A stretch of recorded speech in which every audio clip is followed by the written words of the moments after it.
All right. Good evening, everyone. By way of introduction, my name is Davis Fields. I'm the chair of the Campbell Planning Commission. I would like to call to order this meeting of the commission on May 26, 2026. Ken, could we have a roll call, please? Commissioner Scissor. Here. Commissioner Kemcar. Here. Commissioner Alney. Here. Commissioner Buckmeyer. Vice Chair Aquilino. Present. Chair Fields. Present. Taking us to our second item, the minutes. Has everyone had a chance to review the minutes of the previous meeting, and are there any corrections? I'll move to approve the minutes of May 12th. Do we have a second? Second. Ken, could we have a roll call, please? Commissioner Scissor. Aye. Commissioner Kemcar. Aye. Commissioner Alney. Vice Chair Aquilino. Aye. Chair Fields. Aye. Next item, communications or agenda modifications. Director Eastwood, do we have any of that? Chair Fields, honorable commissioners, just of note, you received late a report from your ad hoc subcommittee. And Ken sent out to you earlier today 2 public comments you should have received. That's it. The next part of the meeting is oral requests. I will open for that. This is a point in a meeting where any member of the public may address this commission on an item that is not on the agenda. You may speak for up to 5 minutes, but be aware state law prohibits the commission from acting on non-agendized items. The planning commission will not take any action today on these items, although we may refer the matter to staff for research and possibly place on a future agenda. Would anyone in the chamber like to speak? Any speaker cards? We have a speaker card for item number 2. Item number 2, great. And anybody on the line? Great. Closing oral requests. And now we will start the public hearing. A brief overview for those who are here, although I see lots of meeting veterans, so you all know this. For each item, I will announce it and then ask staff for a presentation, after which the commissioners will ask questions. After that, we open the public hearing where members of the public who wish to speak may speak for up to 2 minutes on the items. We will start with the speakers who are in the chamber here and then move to anybody who may be online. And the applicant will be allowed to speak both at the beginning and then at the end if they would like to respond to any of the public comments. Once we received all that testimony, we'll close the public hearing and then we will discuss as a commission based on the nature of the item. Before we start on the items, commissioners, for the 3 items before us tonight, do we have any disclosures? I'll start.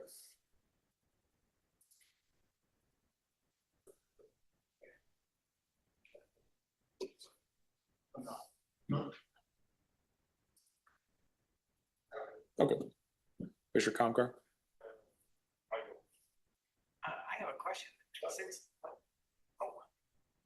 Sorry, I have a question. That since the capital improvement plan is throughout Campbell, how does that affect our 500-foot exclusionary rule for where we live?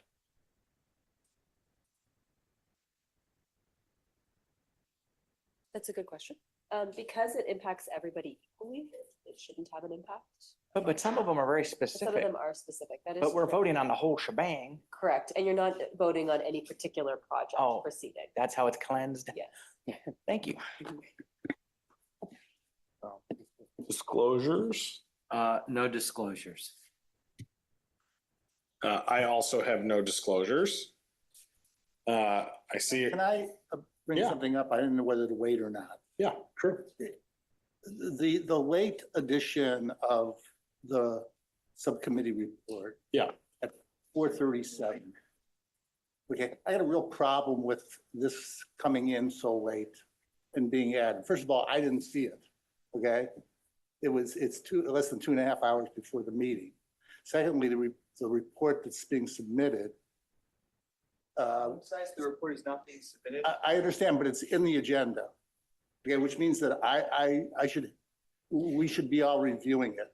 And since the report is pretty complex with lots of links to references and a significant amount of information, I'm not comfortable with the fact that we're since I haven't had a chance to review it, that something like this late would come in and be added to the agenda. So I don't know what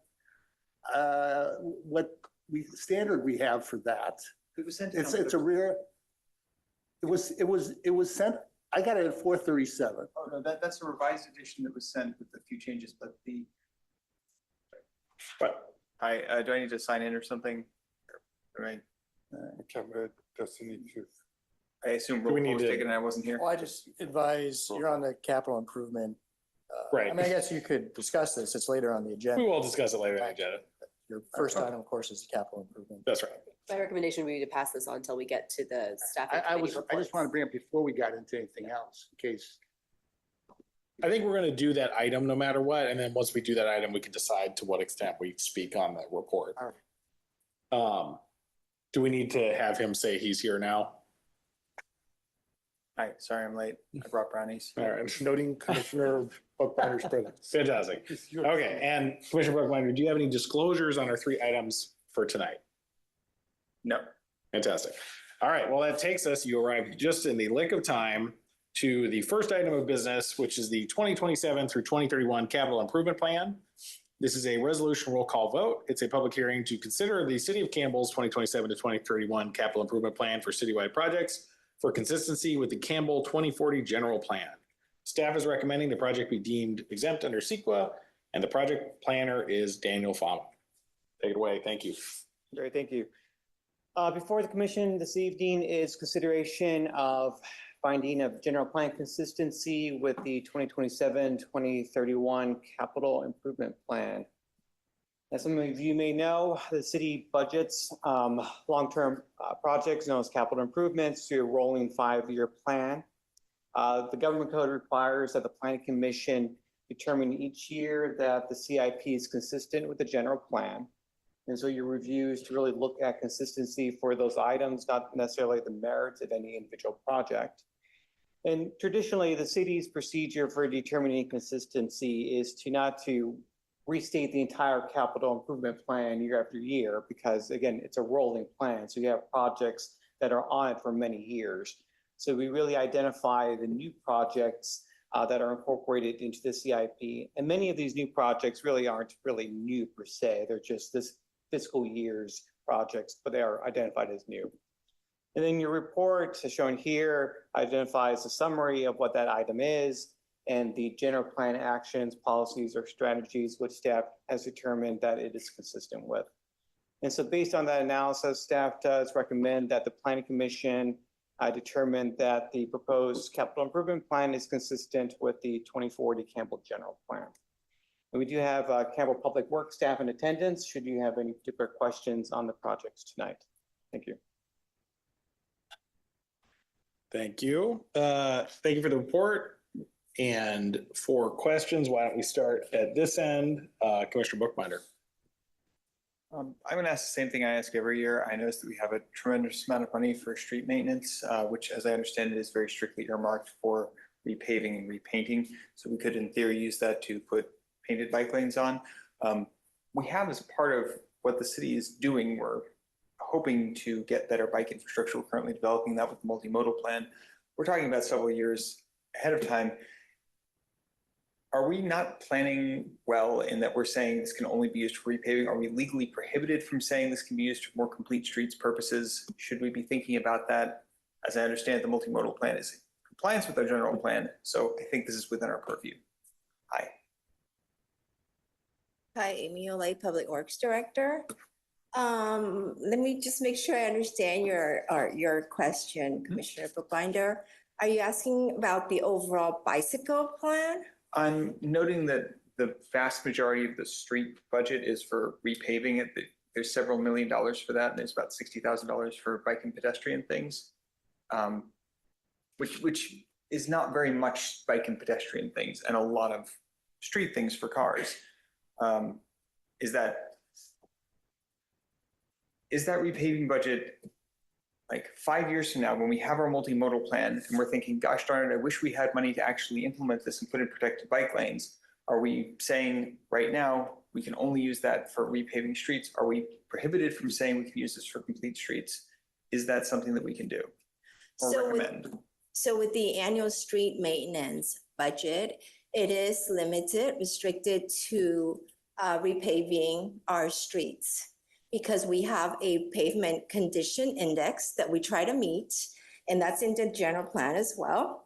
And so, we get Measure B money, and we get Senate Bill 1 money, so the gas tax. In order for us to use those funds that we get, we are required to have a maintenance of effort. And for that is $917,000 for Campbell. And so at a minimum, we have to maintain that in order for us to get the grant funding. So what we do is that recognizing that, our streets are very important to us, the condition of our streets really makes up for the quality of life for our residents in Campbell. One of the things that we do lately is that, as an example, with the Hamilton resurfacing project, it's not just about resurfacing. We're also looking at opportunities where we can introduce, complete streets and green bike lanes. That's what we're trying to do, because that's a really great time for us to leverage the money that we have for paving and then add in the extra striping where there is enough right of way for us to introduce bike lanes. Okay, but just to be clear, that you can paint bike lanes, but none of this can be used to, for example, put up flex posts or curbs or bollards or anything like that.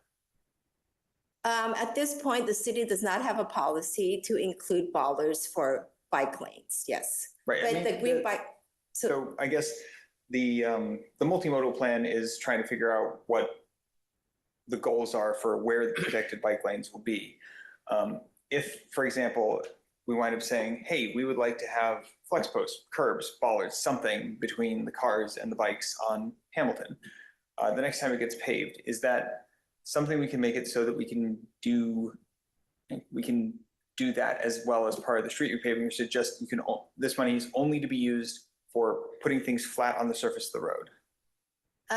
for the most part, we have to spend it on the pavement, and then we have to find other funding sources to help us. So the multimodal plan is a really great plan to guide us on what sort of bike network we want to introduce, except that we just need to look for additional funding in order for us to make all those happen. So it really depends on the cost of those extra amenities. Right, just to be clear, these are restrictions on the funds we're getting. These are not decisions we're making.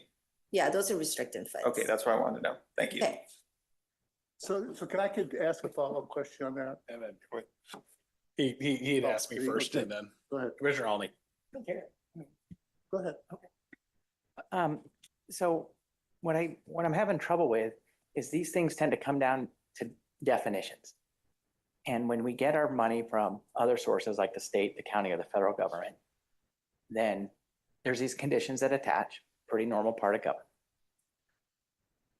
But what I'm not understanding is the level of definition that says streets that are by definition for bikes and cars.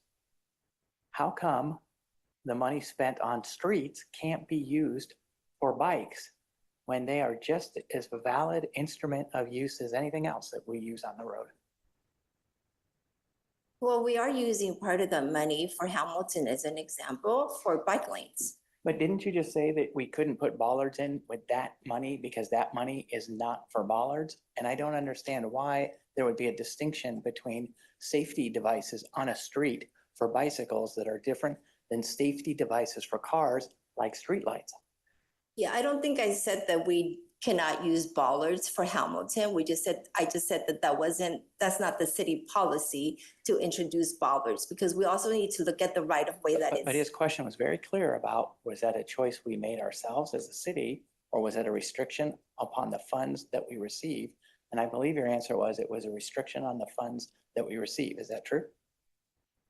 It is a restriction on the funds for pavement, but we are able to, because we are putting in some capital money in there to put the striping is an example. That's why we're striping it green. But my question pertains to what is the definition in the restriction of those funds that prevents the street money to be used as much for bicycles as the city decides, instead of a restriction that you alluded to? I may need some legal on that one. Thank you. course, Amy, apologies. I'm trying, That's okay. I'm trying to pull up the app so I can actually look at that. I might have to get back to you on that. I'm gonna look at the app and see exactly where. I feel like I'm carrying somebody else's water, but I hope I'm. That is really what I want to know. Like, Okay. the basic idea is if the city is restricted to putting paint in and that is what they can do for bike lanes, okay. If the city has leeway in like, can they do complete streets, things like putting in actual safety devices, like curbs or ballers or flex posts, and we're just deciding not to do that, I would like to know that that's a choice we're making. Got it. I don't know the answer off the top of my head. I will look into it right now, though, as we're going through this, yeah. Gonna go to Comcar and then, or is this a continuation of the same topic? Oh, yeah, it's question, yes. Okay. So, Amy, as a fellow civil engineer, I, have some experience with traffic transportation as well. So as you know, there is a lot of autonomous cars that keep coming to our area, Waymo is now, the autonomous taxis. And they look at stripes on the ground mainly for their things, among other things. It's not just stripes, it's the GPS too, but stripes really helps them be on the road. How do we get additional funding to be able to improve, even if we can't resurface, restripe, because that will help a lot of the autonomous vehicles. With that, how can we do that? That's question number one. And question number two is, we received a letter from somebody who is a business owner. He actually owns a shopping center, and his concern was when these bike lanes come in, what happens to the street parking that his tenants rely on? How do we solve that? Can we maybe do a duck out and come back so that the cars can still park next to the street? And then, as well as the bike, have their. I think Bike this is lane. more of a multimodal plan question. Yeah, so the letter was pertaining to the East Campbell Avenue plan line, which is a subsequent item of discussion. Okay, then never mind with my second question, the first one, please. The first one, I think that's about us being proactive and pursuing grants and looking for grant opportunities for us to be able to, add those additional improvements because we do have limited resources right Have now. you approached the car companies who are probably the one of the primary beneficiaries of these things? Because We have not, but maybe that's something that we can think about. Yeah. Yes, Okay, yes. thank you. Commissioner Zisser. I just, my follow-on was just to clarify, the multimodal plan is supposed to be completed in 2027. I don't know when there's a schedule on it, right? So it's a 2-year thing. So, and then I don't know if there's a schedule of when the city would then start implementing it, but let's assume it's prior to the end of this period that's out 5 years for the moment. Has the city put anything in the 29, 20, 30, 31 periods that would accommodate the multimodal plan, or is that all assumed to be based on covering by grants or something in between? So we are waiting for the multimodal plan to be complete. And then at which time, then we can start programming. One of the things that we're hoping to get from the multimodal are some concept designs that will be ready for us to apply for grants. So it's really a combination, right, of grants and city resources. Okay, so at this point, nothing in the No. CIP is covering that. For multimodal specific, Right. no, not at this time. That's what I wanted to hear. Just to add on that, multimodal plan still in draft, has to be adopted first. City Yeah, council would have to I approve what's in there and then it would. That's why I was saying it's like got a schedule to be Later. approved in a couple of years. Do we have No, I have a question. Yeah, go, please.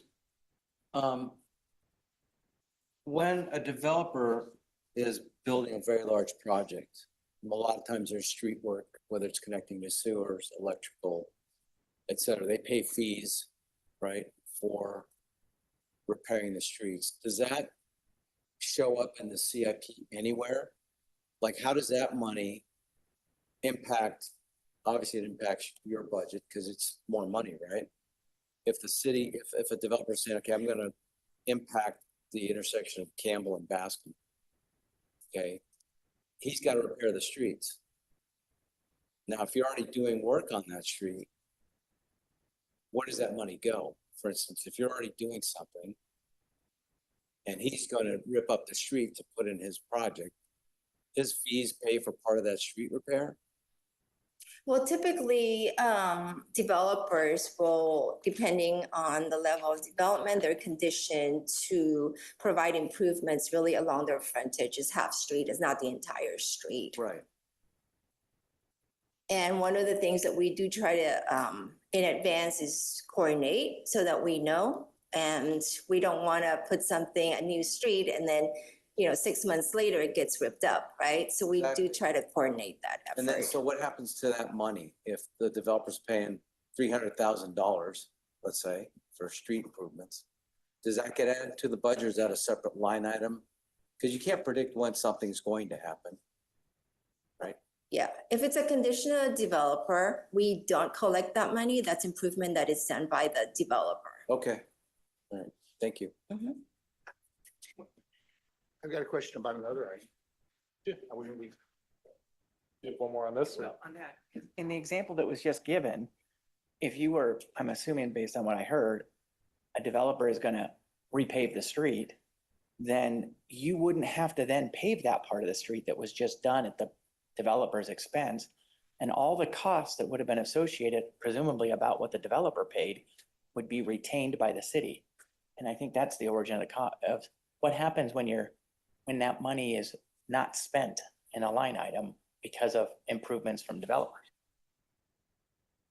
That could be another way of looking at it, but like I said, we really do try to coordinate very tightly. And so if we know that there's a project coming, then, it's about us timing when we come in with our improvements. But the developer, we're not going to collect that amount, and then it's not going to go elsewhere for us for the pavement of the streets. On a different item, Commissioner Yeah, Zisser? Yeah, on the Highway 17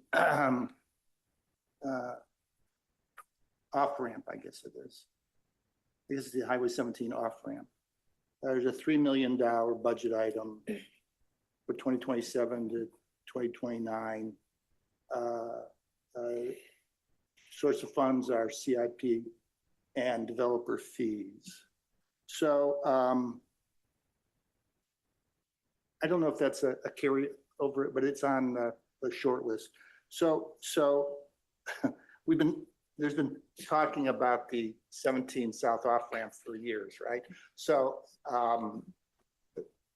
I guess my question is, the $3 million, is that for implementing it, or is that for design? Is that to cover design of it?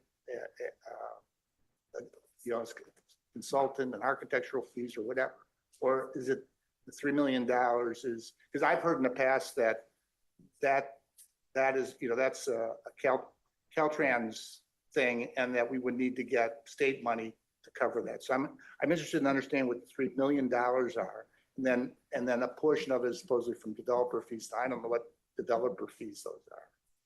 Where they're So- coming from.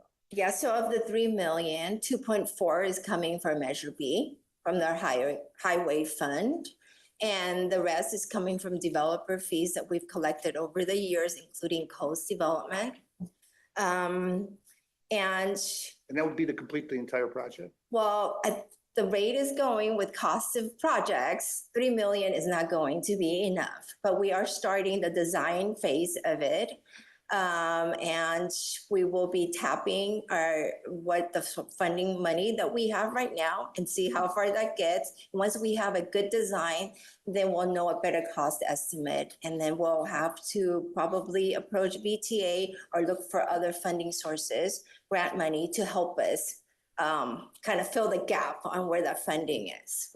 Thank you. Other questions? I'd just like to say thank you for looking at the bike overcrossing. I used to live in the Franciscan and take the Hamilton BPA, and every time I would cross the on-ramps, especially after dark, very frightening. So I appreciate that we're actually looking into this. Guys, I sound like critical and nitpicky, so thank you for doing this. You're welcome. I have one very high level question. So the premise of this whole item was, our items align with the city's 2040 general plan. This general plan, I looked at it briefly, seems to have dozens, if not hundreds of goals. How did we decide that these 7 or 8 were the ones to do? Like, how are we like grading ourselves on the general plan to know, like, these all seem reasonable, but like, I'm just curious, like, why are we picking these and like, how did that happen? I'm not 100% sure who I'm asking that at either. I mean, I can take a stab. I mean, Sure. a lot of the general plan's policies really aren't applicable to physical improvements of the type of capital improvement plan is proposing. So a lot of it's just not applicable. at all. Sure. And so the ones that we do see time and time again really have to do with a lot of roadway construction.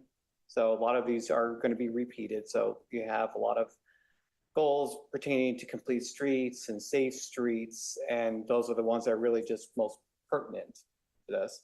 I mean, you're right, there's always the potential to be more expansive and we can have more and more policies and goals here. But these are the ones that we've determined are kind of the most relevant. And is it staff recommendation sort of, is that how we came up with the list? Correct. Got it. But one more question. Yeah, go ahead. I mean, sorry, I was just looking at the line item. Does the community center pool replacement really cost $12 million? Yes. Yes, it's our community center. Right. So that dollar amount also includes our design. Okay, but this is just for the pool or is for like portion of the community center? It's for the pool and part of the locker room. Oh, Yeah. And I had one more very tactical question after my big broad one. There's an item about fixing the HVAC controls. I've been here for a bunch of very hot, unpleasant summer nights. Is fixing the controls fixing the system? Or like, is it $300,000? I assume it's not $300,000 for a new thermostat. Like, is the premise that it's actually? It's for the control system. Yeah. So the control system that we have right now is outdated. Yeah. And we're finding ourselves constantly fixing them. We fix one and then we see another problem. So we actually want to pivot from our current brand that we're using and actually going to more a standard that we've implemented at the community center, other city facilities that we found that actually works. Okay. Well, Yeah, I hear you. It sounds great. There have been those hot days, yes. we're getting to summer again. Or cold. Yeah. Yeah, I got one more. One more question? Yeah, please. About the Highway 17 pedestrian overpass, which I think there's like 500,000 for probably consulting designs. And I saw something, I don't know whether it's part of the Hamilton Avenue thing where they showed 3 examples of possibilities, right? Which were interesting. But I see in here that there's a specific item, it's really a detail that says it's based on a 10-year useful life. And 10 years seemed really low because there are a couple other items that are 20-year useful life. And it's like, to me, you put in a pedestrian bicycle ramp, that's gonna connect, the west side with the east side to the station, that it should have more than a 10-year useful life. I don't know how you get to useful life, so I was just kind of curious. So this is the current funding. What you were referring to, the 3 different options, was the actual feasibility study, right? And then now with one design option that we're moving forward. With this line item is actually for the project initiation document, because we want to take that further, that planning. And then, so it's really about that work that we're looking at. It's not really about the construction, not about the actual structure itself.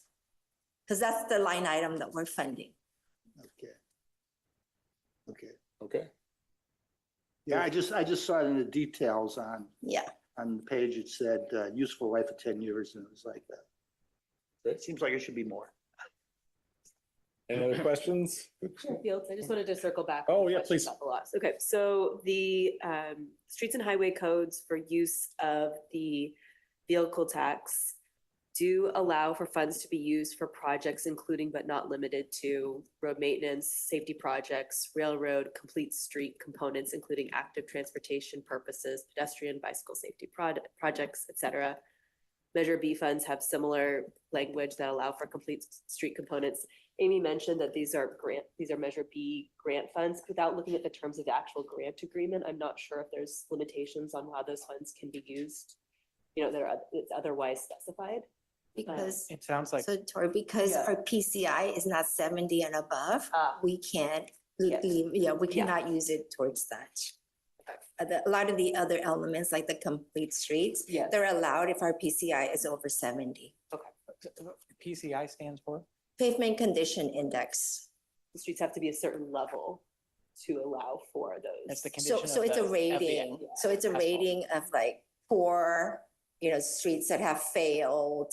So those are like in the 30 and below range. And then you have some that are moderate, right? About 50 or so. Good is like 60, 70 is like excellent, something like that, that rating. Okay, but is that the average for the jurisdiction or is that specific to the improvement being performed? For the jurisdiction, the average. Okay, so again, what's our average in the city then? Our current average is, I think it's 66.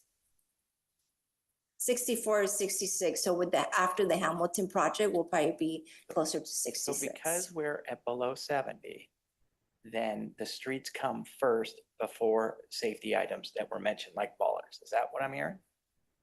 That's how the grant funds are written. And you have to raise it for the average. Mhm. That's a pretty big discouragement to Yeah. that's your kiss of death right there. I think if you visit White Oaks, it would bring the average down. All right. Weren't we Marching giving that to San potholes. Jose? Any other questions? Watching potholes. Thank you. Thank you all for the presentation. I am going to open it up now for the public hearing on this item. This commission follows the Campbell City Council's guidance on time allotment. Members of the public can speak for up to 2 minutes on each item. Are there any members of the public who would like to speak? I do have Susan Landry. Welcome. I have a handout.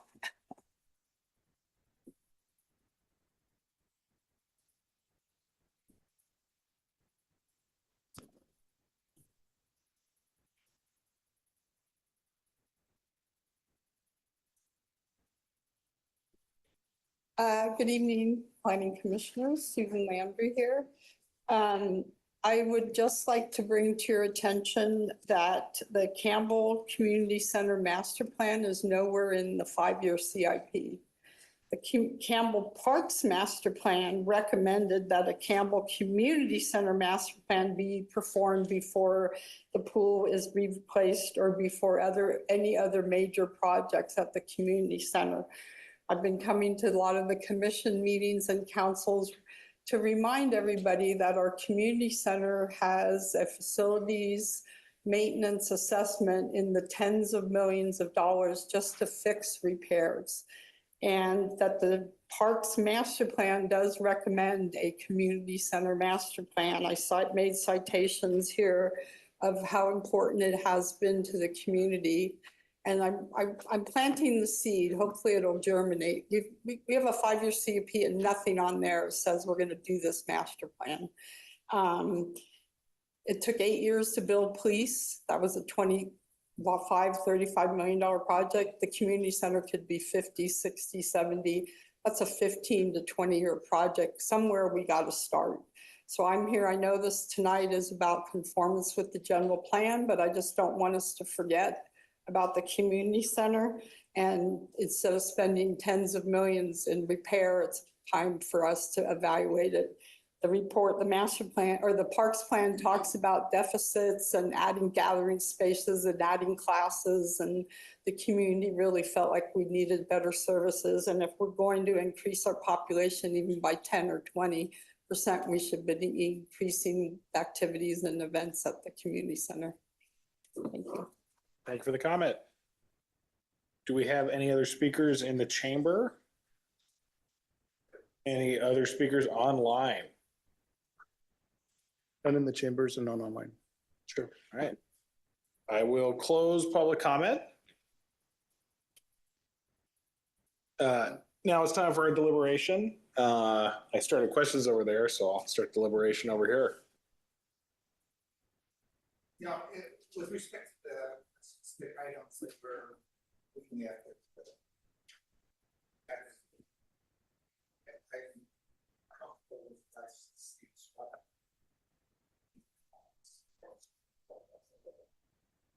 Mr. Comcar. The only thing that I should say that I was surprised about was this $12 million budget for the pool. But otherwise, I think everything is okay as well. Mr. Olney. I concur, sticker shock on a $12 million purchase. Commissioner Bookbinder. I usually vice chair last. Nothing to add. I appreciate having my questions answered. Vice chair. No comments. Again, it's a very comprehensive report.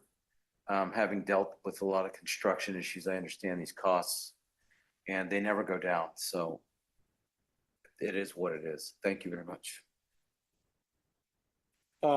I'm also supportive of these. I am interested. I have one question for staff after this.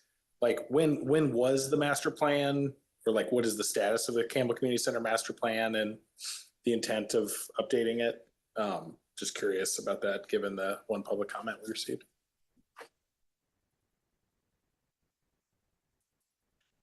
Good evening, Natasha Bissell, Recreation and Community Services Director.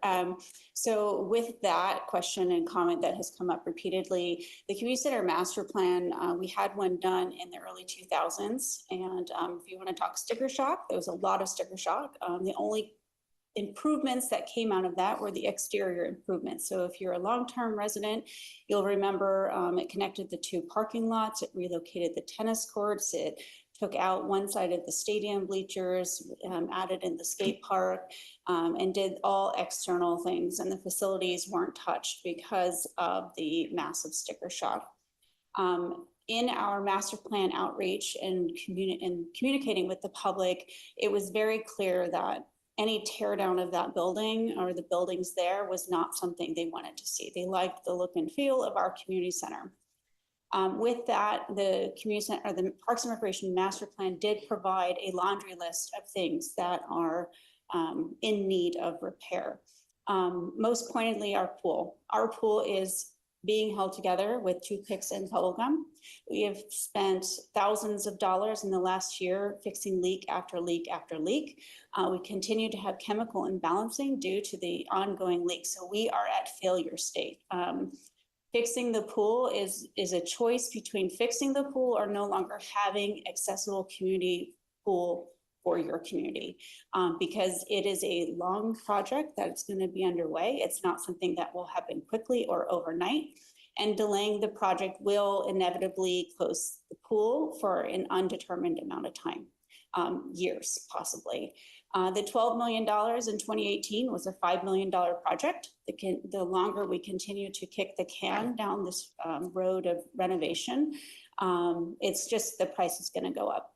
That $12 million is an expansion of the existing pool footprint too. So that would include your 8 to 10 lane lap swimming pool, but also a programming pool that could be used year round.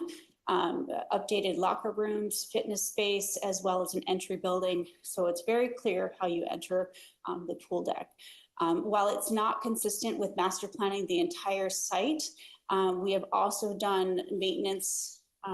Public Works has also conducted, priority maintenance things to kind of mitigate that. Master planning is important. I'm not going to discredit that. It's just they take a lot of time and a lot of resources, of which we don't really have when we're faced with such large infrastructure needs. Our pool is heavily used. We teach hundreds and hundreds of children and adults to swim every summer. It would be a great opportunity for us to expand that footprint and provide more opportunities to teach people to be safe around water. Thank you. Question. May I ask a question? Yeah. Is our pool open to everybody or just Campbell residents? Our pool is open and accessible to everybody. We're one of the very few pools in the area that you can literally drop in and pay a one-day use fee and have access to water.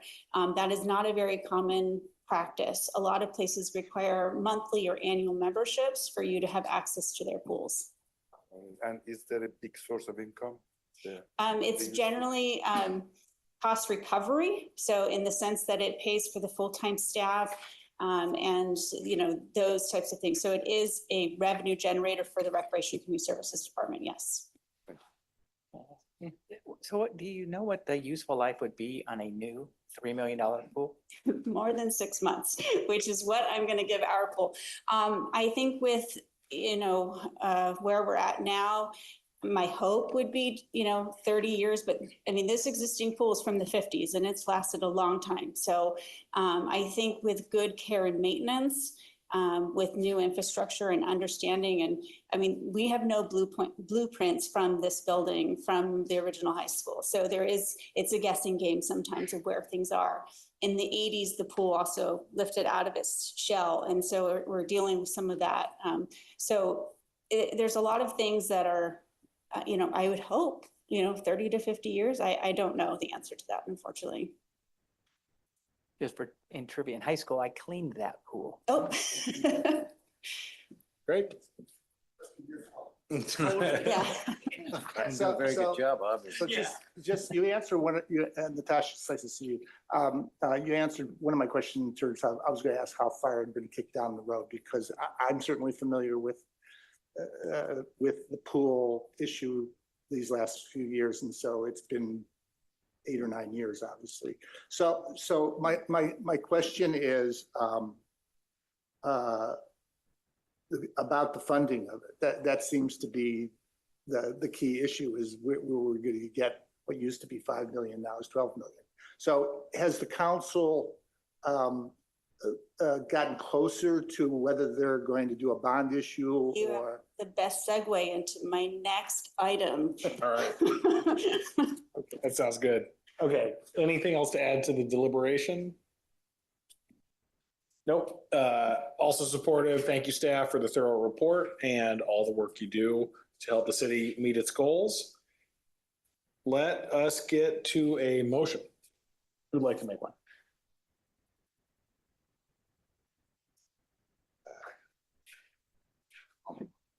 Vice Chair. I'd like to make a motion that the city of Campbell, or the Planning Commission, approves the city of Campbell 2027, 2031 capital improvement plan, and it's consistent with the Campbell 2040 general plan. I'll second. And could we have a roll call, please?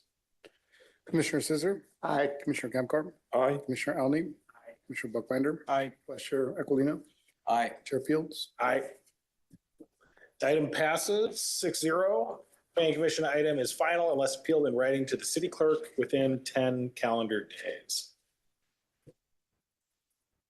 Thank you again, Daniel. Have a good night. Moving us to item 3, overview of park impact fees, staff presentation of the city's park impact fee program. Staff presenter Natasha Bissell. Thank you for being here. Thank you. Just 1 second. Okay.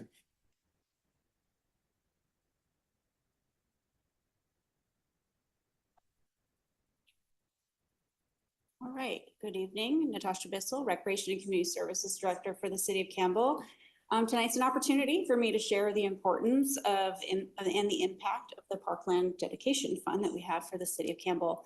I'm going to be really focusing on the why tonight, and then my colleague Roger Storrs will be following up with the how they get here. So we know Campbell is growing, and I just want to start off by stating that I support housing and a thoughtful growth within Campbell. But growth must be paired with infrastructure that makes our city livable. Parks and recreational opportunities are not optional amenities. They are essential public infrastructure. As Campbell adds residents in an already built-out community, parkland fees are one of the few tools we have to maintain quality of life and avoid shifting costs onto existing residents. As Campbell grows denser, who's going to pay for the increased demand on our parks and recreation system in Campbell? So there's two options, our existing residents through taxes, just having to deal with overcrowded parks, continued deferred maintenance, declining park quality, or option B, new development contributes proportionally to the infrastructure impacts that it creates. Campbell is already park constrained. It's largely built out. We are landlocked. Opportunities to acquire new parkland are limited and very expensive. Existing parks already experience heavy use, and the city faces ongoing fiscal constraints and maintenance obligations. The city has two reference plans, and we've talked about these this evening. The general plan is, and more recently, the Parks and Recreation Master Plan. Our own planning documents acknowledge the existing park deficiencies and the need for additional park investment as our population increases. The general plan has a goal to require new development to adequately provide and/or contribute toward additional open space, parks, and recreation facilities. They do this, they strive to provide public access to 3 acres of open space, parkland, and recreation facilities for every 1,000 residents. In our recent Parks and Recreation Master Plan, we came in at 1.8 acres for every 1,000. That is well below the national median for the same size cities of 9.6 acres and still well below the 3.0 acres required or suggested or recommended in our general plan.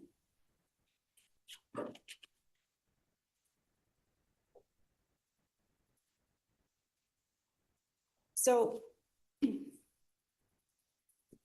lost my spot. Parkland provided a higher density housing creates more reliance on our public parks and recreational opportunities. Residents in apartments, condos, townhomes, mixed-use development, they have less private space, they have smaller yards, and they have fewer recreational opportunities at home. Our parks become shared backyards, community gathering spaces become more important, and recreational infrastructure experiences heavier use throughout the year. The denser we build, the more important public open space becomes. Every new housing project adds residents, but land does not magically appear. If we eliminate or reduce parkland fees while continuing to add housing, we are effectively guaranteeing less park access per resident over time.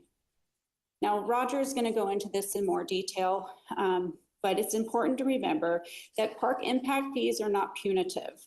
They are mitigation tools and a way to ensure that infrastructure keeps pace with growth, and they are legally authorized mechanisms for cities to use. New development increases park usage, which shortens the lifespan of infrastructure, increases maintenance needs, and increases infrastructure demand on new amenities to meet the needs of new and changing population demographics. Park fees help to offset those impacts. Developers are not being asked to solve historic park deficiencies. They're simply being asked to mitigate the additional demand their projects create.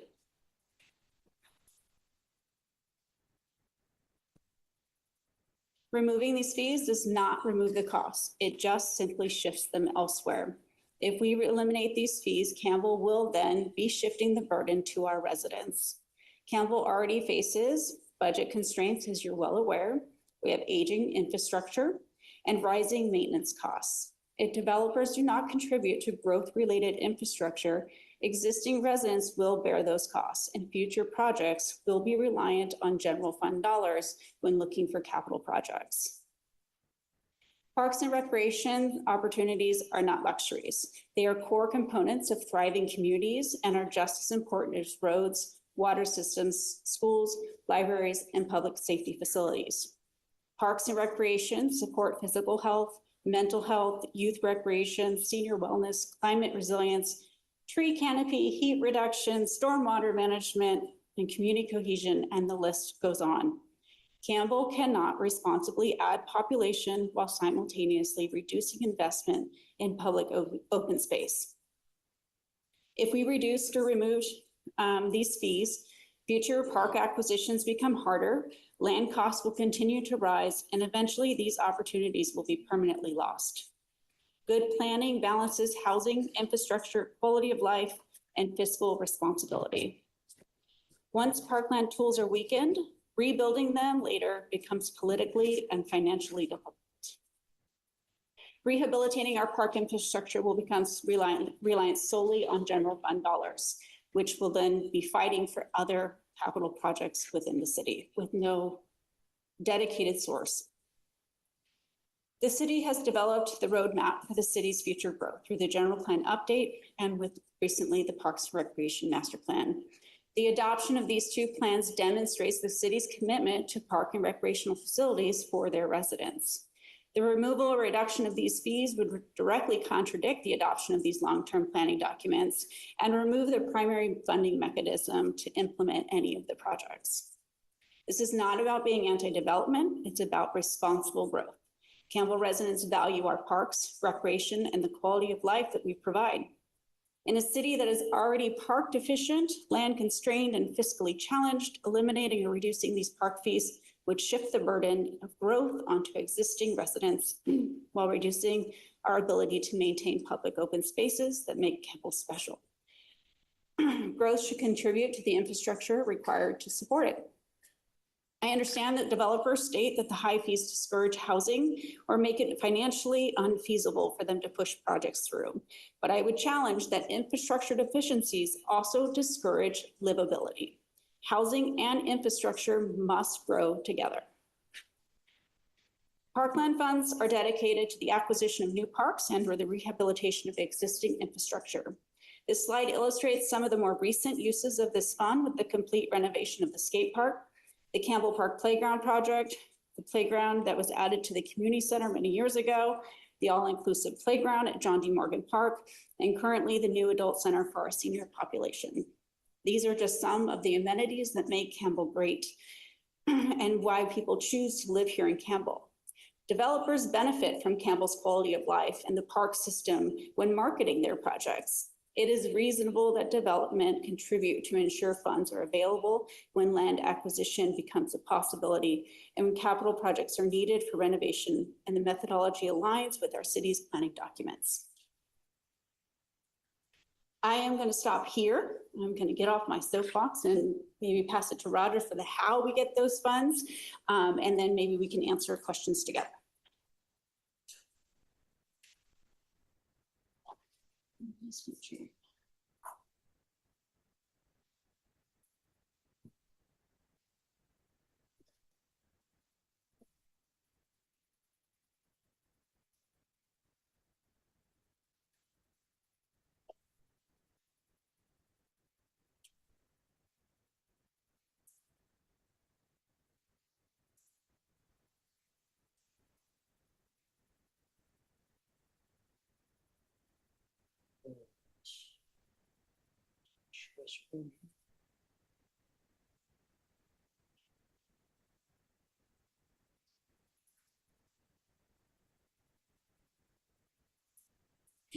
Oh, sorry, that's a little, okay.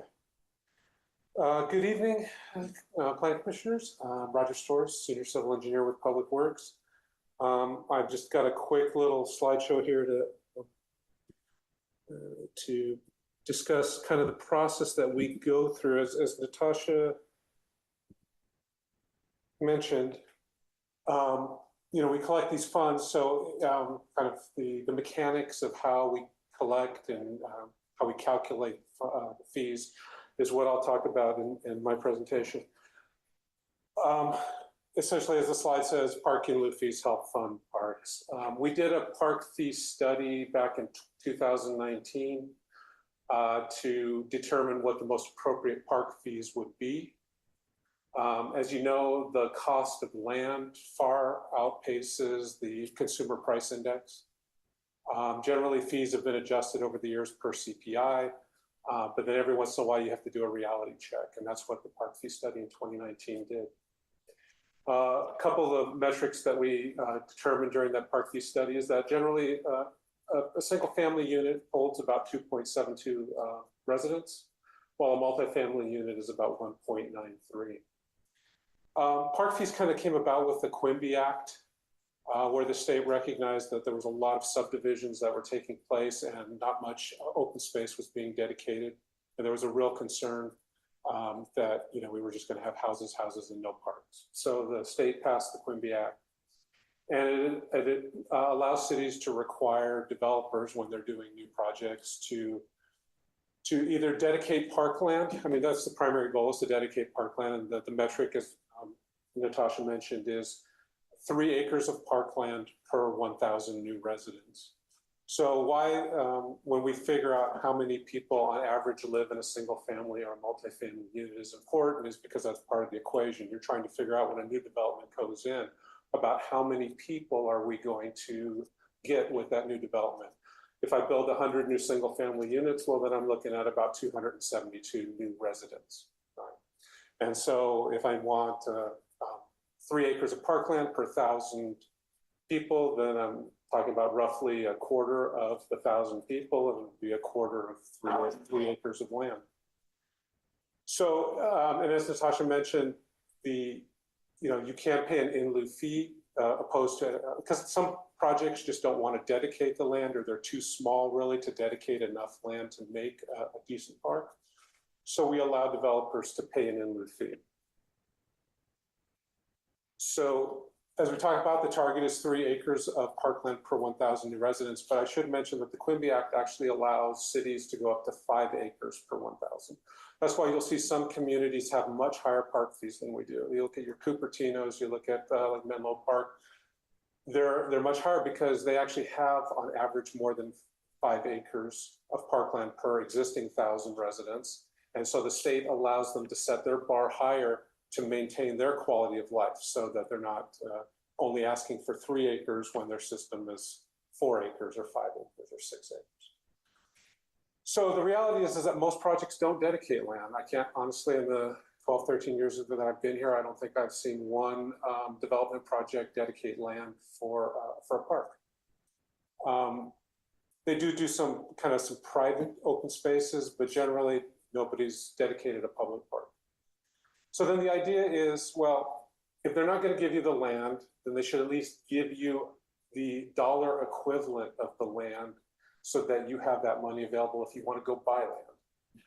And so as part of that park fee study that I mentioned, the valuation at that time was 3.6 million. It's been since adjusted by CPI, because that's how we're doing it annually by CPI. So the current valuation is 3.96 million per acre. That's what our current park fees are based on.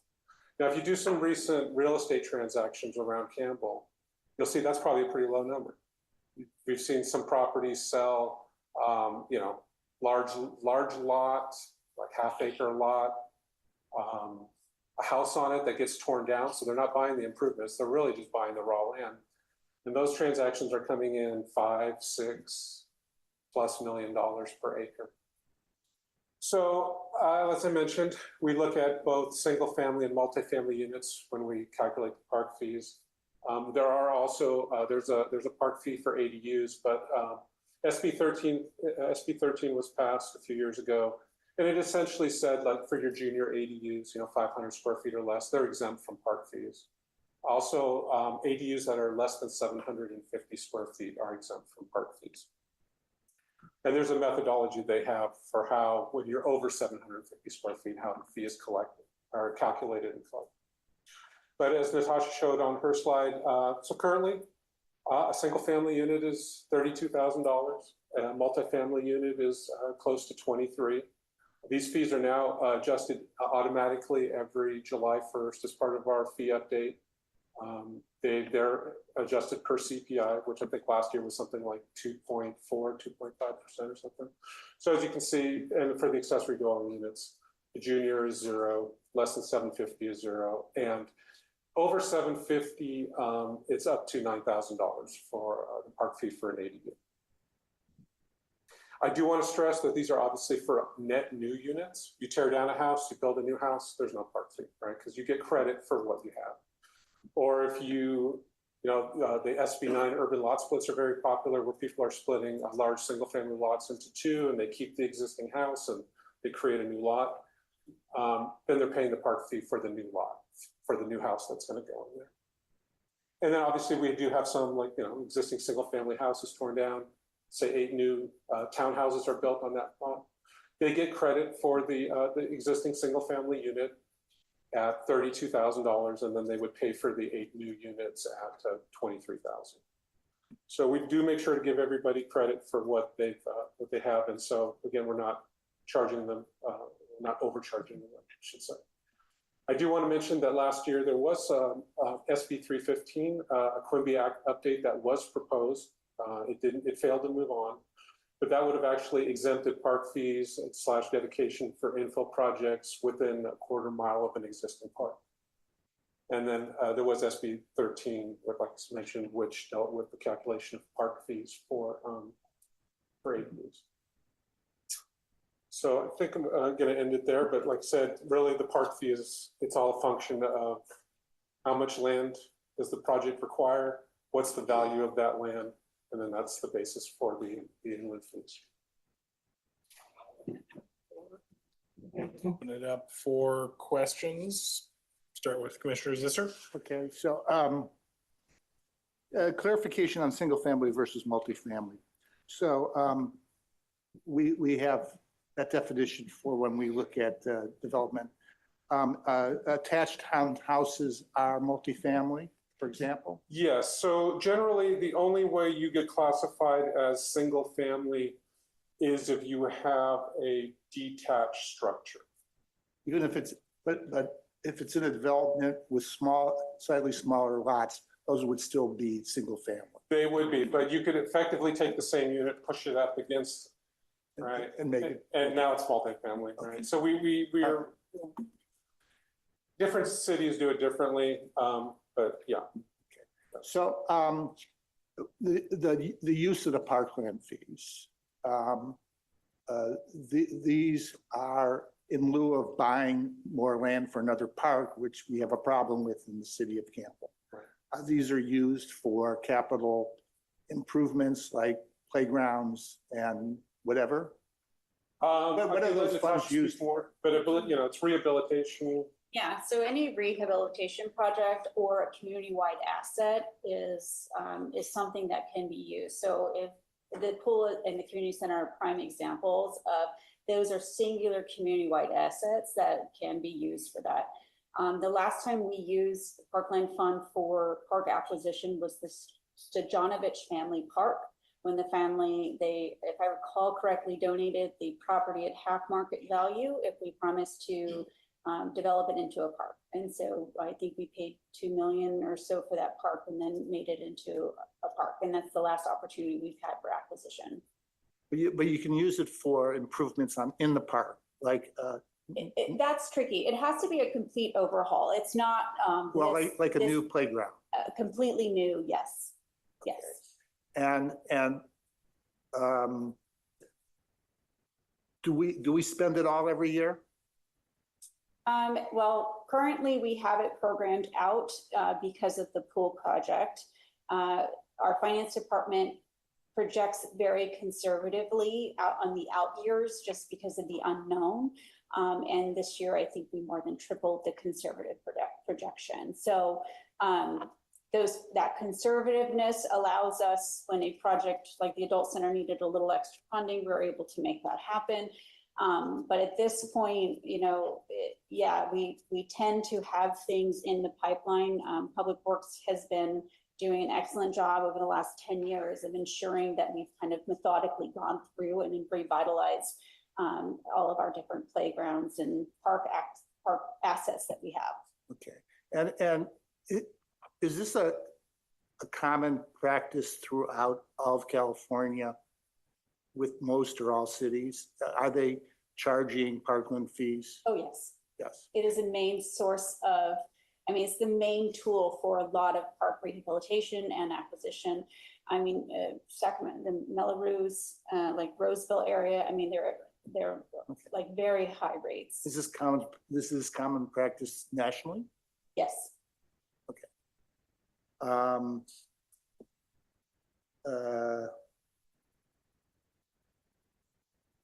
So the only other question I have is, we're seeing a couple of big projects, right? It's going to take a little while, but we got potentially almost 300 units going in at, that's going to be a 5-year project. And that will bring in, if in fact we, do better on our housing and beat what we've done in the past, the number will go up, right? So has the city yet factored in, the fact that we're going to be building more units and getting more parkland fees? Or is that just wait and see?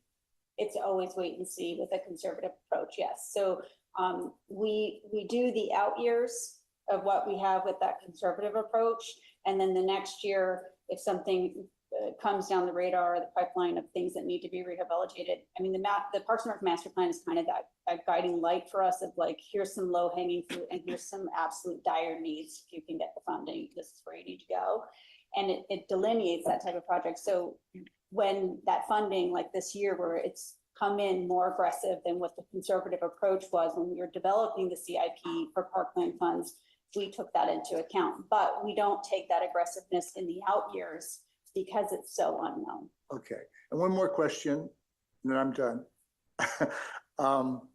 When do we have developers pay the parkland? Sure. So it's usually there's 2 milestones.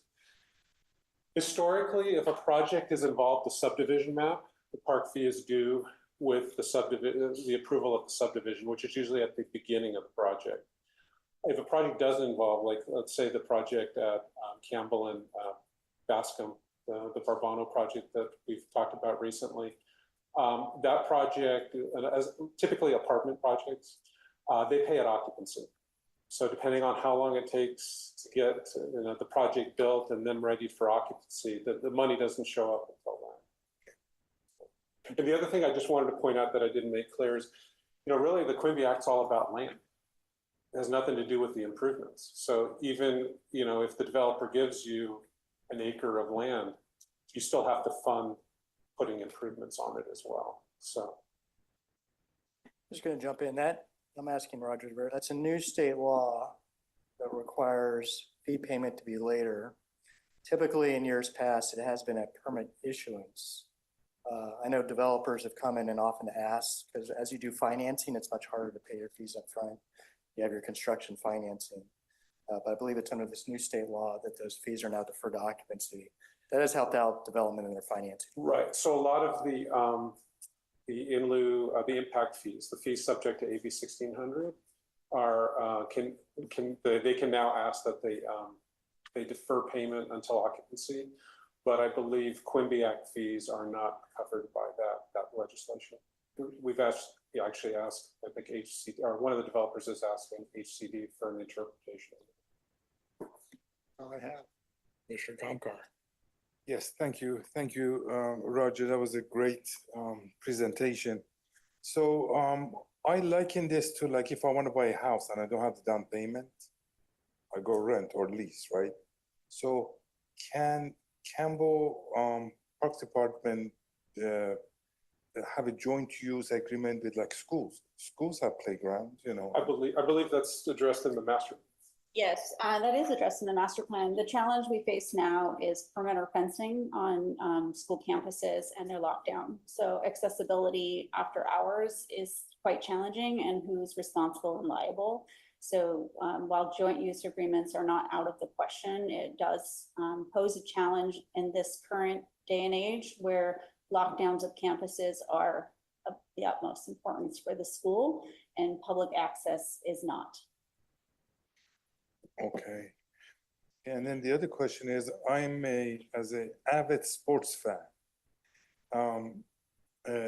we don't have many sports fields, soccer fields, that mainly soccer fields is, what I usually look for in Campbell. I know a lot of us have to travel outside, to play our sport.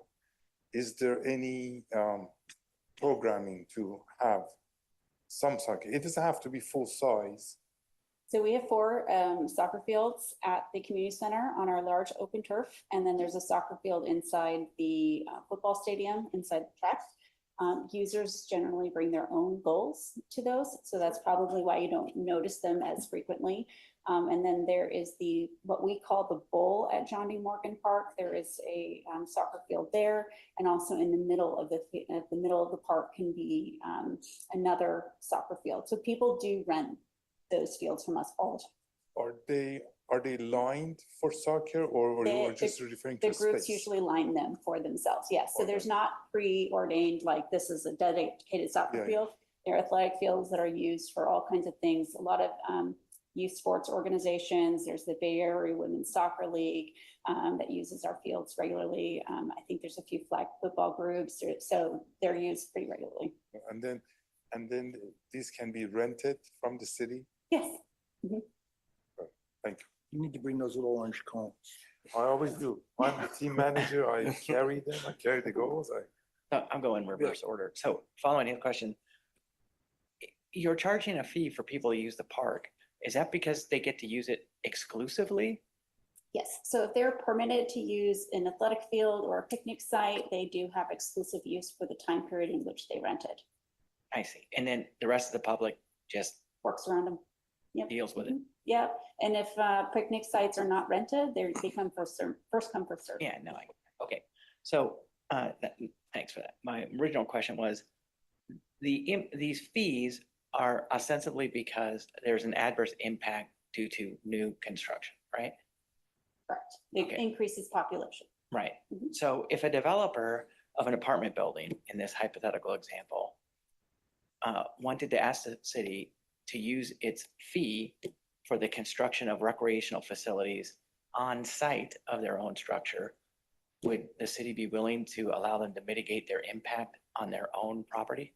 So that would have to be publicly accessible parkland that's visible from a frontage street. So it can't be a recreational opportunity that's embedded within the development that is obscure to the general public. But there is also in the code, you can do private open space. They can get a certain credit against their park fees, not 100%. I believe it maxes out at like 50%. But there's a list of amenities that they have to construct. The bar's kind of high, and they have to do a combination. They can't just do like a field or a pool or a community center or a community get together. They have to do a combination of things the way it's structured. And that's a state law or city municipal code?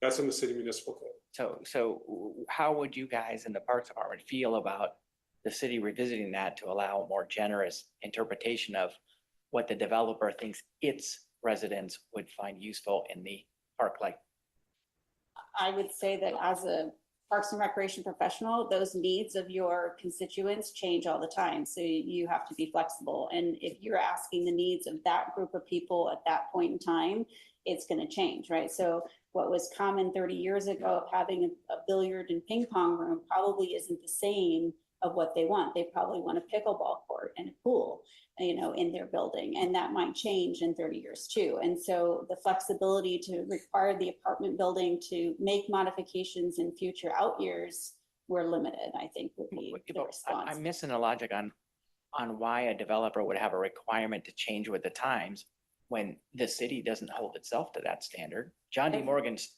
Park, since my childhood, has been ostensibly the same. And every project that goes out to the public and the users. So when the users are continuously asking for, similar or like, or, refurbished play equipment. I mean, John D. Morgan Bud site has changed, I think, 3 or 4 times since I've lived here.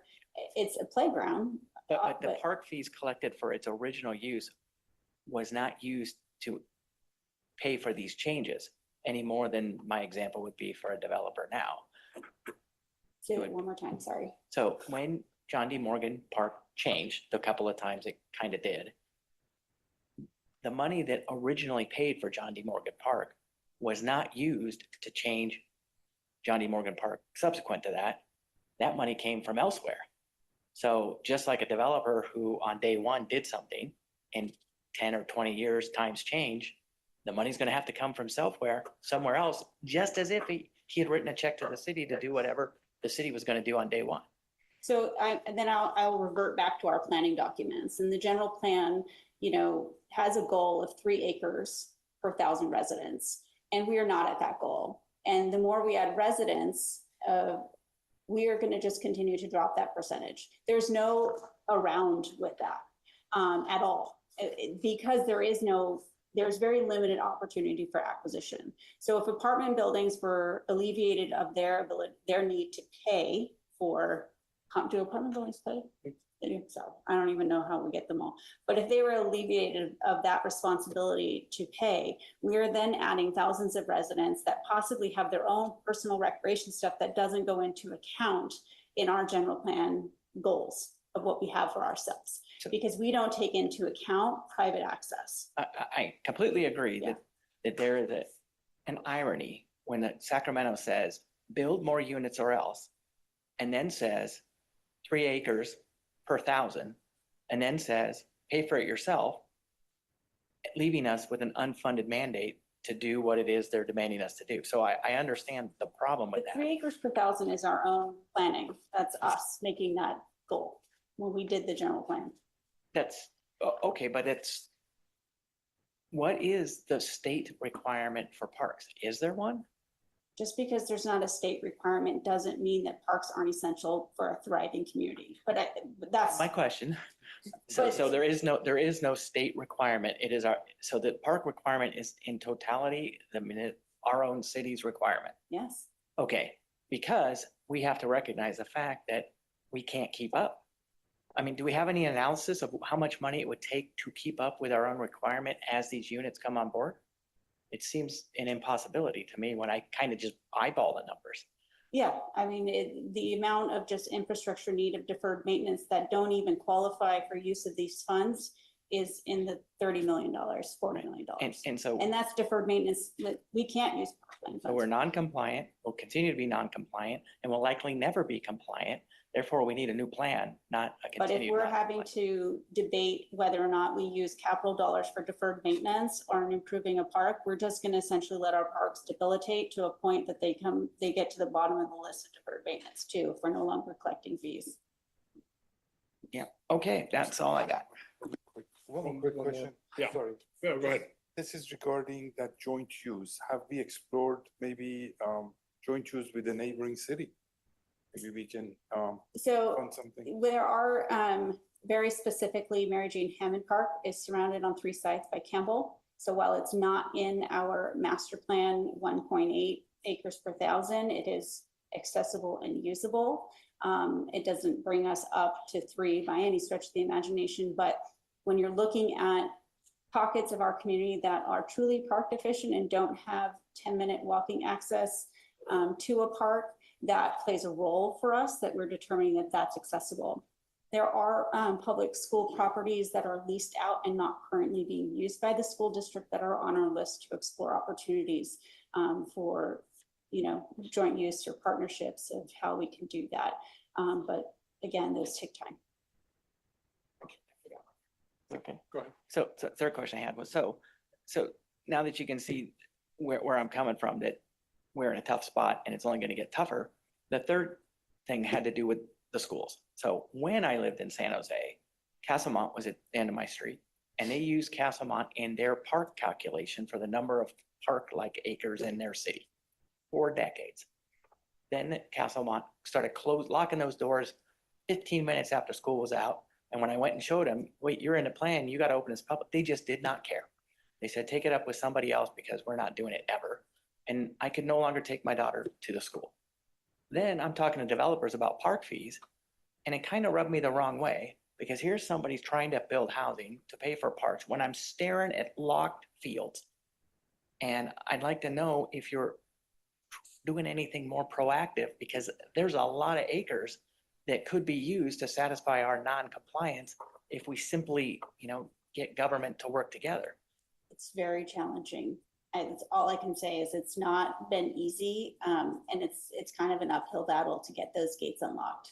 Well, because we got no leverage. So if you've wrestled with this problem and looked at it, what could we do to our local? I mean, I'm talking about Campbell Junior High that's right next to John D. Morgan or numerous other ones. That one does have an MOU. The property line of the school actually runs directly through the middle of the park.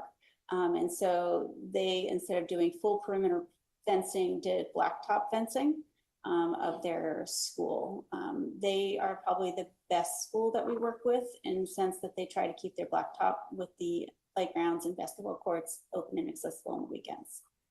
But that's the only school we've been able to be successful with. But can you talk more about why? Because there's a path to success. I mean, what is really the holdup? The only other school that's, which one do we have?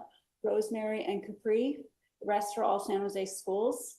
Payne is in San Jose. MMS is in San Jose. So when they leave our jurisdiction, it becomes a tad more challenging for them to feel the need to work with us. We didn't do our master plan with the intention of counting those because they're not our city-owned property. And so we focused on what we have control over and what we manage directly, so that it is a true accurate number of what the city is providing, not, there is analysis about how close you are, but when those school districts want to lock down their schools, we don't have leverage to tell a school district. Well, okay, but if we lock down City Hall, the public can't come in either. I mean, I'm not talking about emergency circumstances, just a general Sunday afternoon kind of thing, like Hammond Park. I mean, I know it's not in our city, but all the Campbell residents probably don't even know or care. I mean, it'd be great to work with, San Jose on these things. So yeah, the property is owned by the city of San Jose or the school district. There's a separate public agency that's the school district. It would be, the city would have to negotiate with them in order to open them up. Yeah. I'm trying to lead a horse to water here because I'm looking at park fees getting collected that are standing in the way of new units. I'm looking at money you're going to spend, not on land, because there isn't any, on stuff that maybe you could spend over there in San Jose or in some school that probably really need, because their maintenance budgets are like zero. So, there's your grease for the problem. Well, the problem is that the schools are not under our jurisdiction. So you're dealing with districts, and if they're not willing to cooperate with a local city, then you're beating your head against the wall. I'm assuming this has been an issue that has been around for some time, and it's that there's a lot of knowledge associated with what can and can't be done. It looks easy, okay, but used to be schools where the gates were open. I get it. And they're not open anymore. And you're going to have to convince a school district to change their policies. Not an easy thing to do. And I would have preferred to hear the story of failure than the story of I didn't try. It's not like It's not that we haven't tried. Well, that's what I was trying to get at. Show me what the story is. These conversations have happened. It's just Campbell Union School District tried to put up a fence directly through the middle of John D. Morgan Park 15 years ago when this all started. And yeah, there was a lot of conversations, and the conversation then led to public access to their schools. And this is the negotiating ground we have, because they had every right to pretty much run a fence through there because it's their property if they wanted to. But we, fortunately have that longstanding agreement to keep the open space of the fields, and so we did. Like I said, Moreland School District is predominantly San Jose, And so their willingness or need to work with us to provide that access is not high on their priority list. And so it's unfortunate. Another park that is also surrounded on three sides that people also think is Campbell is Santa Moss Park, over off of Santa Mosaquino. And so that one is another one. And we work collaboratively with the city of San Jose for cleanup projects and volunteers, but we aren't using our budget to help support infrastructure changes in those parks either. We are doing it more on a volunteer basis to kind of keep them up to standards that our Campbell residents are used to. Commissioner Bookbinder. Thank you for the presentation. It's been very enlightening, and I really appreciate hearing your side of things. A couple questions. Does the denominator count the Los Gatos Creek Park? The parts that are within the Campbell jurisdiction, yes. So the trail that leads up to our borders, yes. So once you hit the expressway, it stops. So I'm referring to the county park. It's not a city park, it's a county park. No. Even though it's within city limits. That portion, once you cross the expressway, is not in our limits. Is it? If it's in our limits, then it's counted. Okay. Yeah. So the acreage, they kind of map it out. I've been trying to count the number of acres of parks. I think the denominator you're using is about 75 acres. 77.8. Okay. Los Gatos County Park is like 150 acres, and it's definitely not being counted there. So what they're counting in the master plan is city owned and operated. Right. So the dog park is probably something that they've calculated in there, but because that property is managed by the county, it's not in that 77.8. Right. Yes. Which I understand, but it strikes me as slightly misleading in that within the bounds of the city, people have access to about 5.1 acres of parks for every 1,000 people, even though they're not entirely city managed. How much would this actually cost if per resident, if existing residents paid for this? I couldn't tell you the long-term costs. I don't know that answer. Okay. How much new parkland have we built? What was the last time we expanded parkland? Sojonovich Family Park in 2009, maybe. And are there any other services the city provides that are paid for like this? Can we charge impact fees for libraries, for police, for roads, for? Our library is done through county library systems, so not through us. And public safety, I'm not aware of any general fund. And the roads are covered by gas tax and Measure B. Anything else? Yeah, I think, yeah. Great, thank you. Vice Chair. Thank you. Great presentation, very eye-opening. So the question I have is, in the master plan, I haven't looked at it, but are there sites identified for a new park that are within existing neighborhoods that don't have the 10-minute walking? So not sites identified, but there are what we call park deficient pockets within the city that are, if acquisition were to become available, that's where we would need to identify land. There are opportunities in one segment that has a leased school site that is on our list to explore as segmenting out a portion, if that would be something amenable to the school district and the tenant on that lease space, for the city to improve the property and make publicly accessible. But all that, takes time and money. Right. The second question I have is, have you considered POPOs, like San Francisco has the publicly owned, privately operated parks or whatever, maybe got it flipped around, but where you use parts of new structures for public parks, and a park is very loosely defined. In San Francisco, it could be a sculpture garden, it could be an area to have lunch on top of a bank building, things of that nature, to maybe help offset this need for public space to gather. So Ainsley Park, if you're familiar with that, it's just on the opposite side of the Blue Line parking lot, is in our list of parks within Campbell. Hyde Park, which is at the end of It's on Winchester between Rincon. It's just a small little pocket park. So the city has done a great job at identifying small little opportunities when they become available to create those spaces. Hyde Park at the base of the water tower is another one. Very small little pocket parks that when we have those opportunities, the city has done a great job of doing that. They're few and far between. I know on Virginia Avenue, there was water property there, but it was right next to Virginia Park. So the benefit of that, and now it's a huge housing development. So it, there's kind of those benefits, and also those people have great access to parks. So identifying areas that have less access is more critical when you're trying to find acquisition.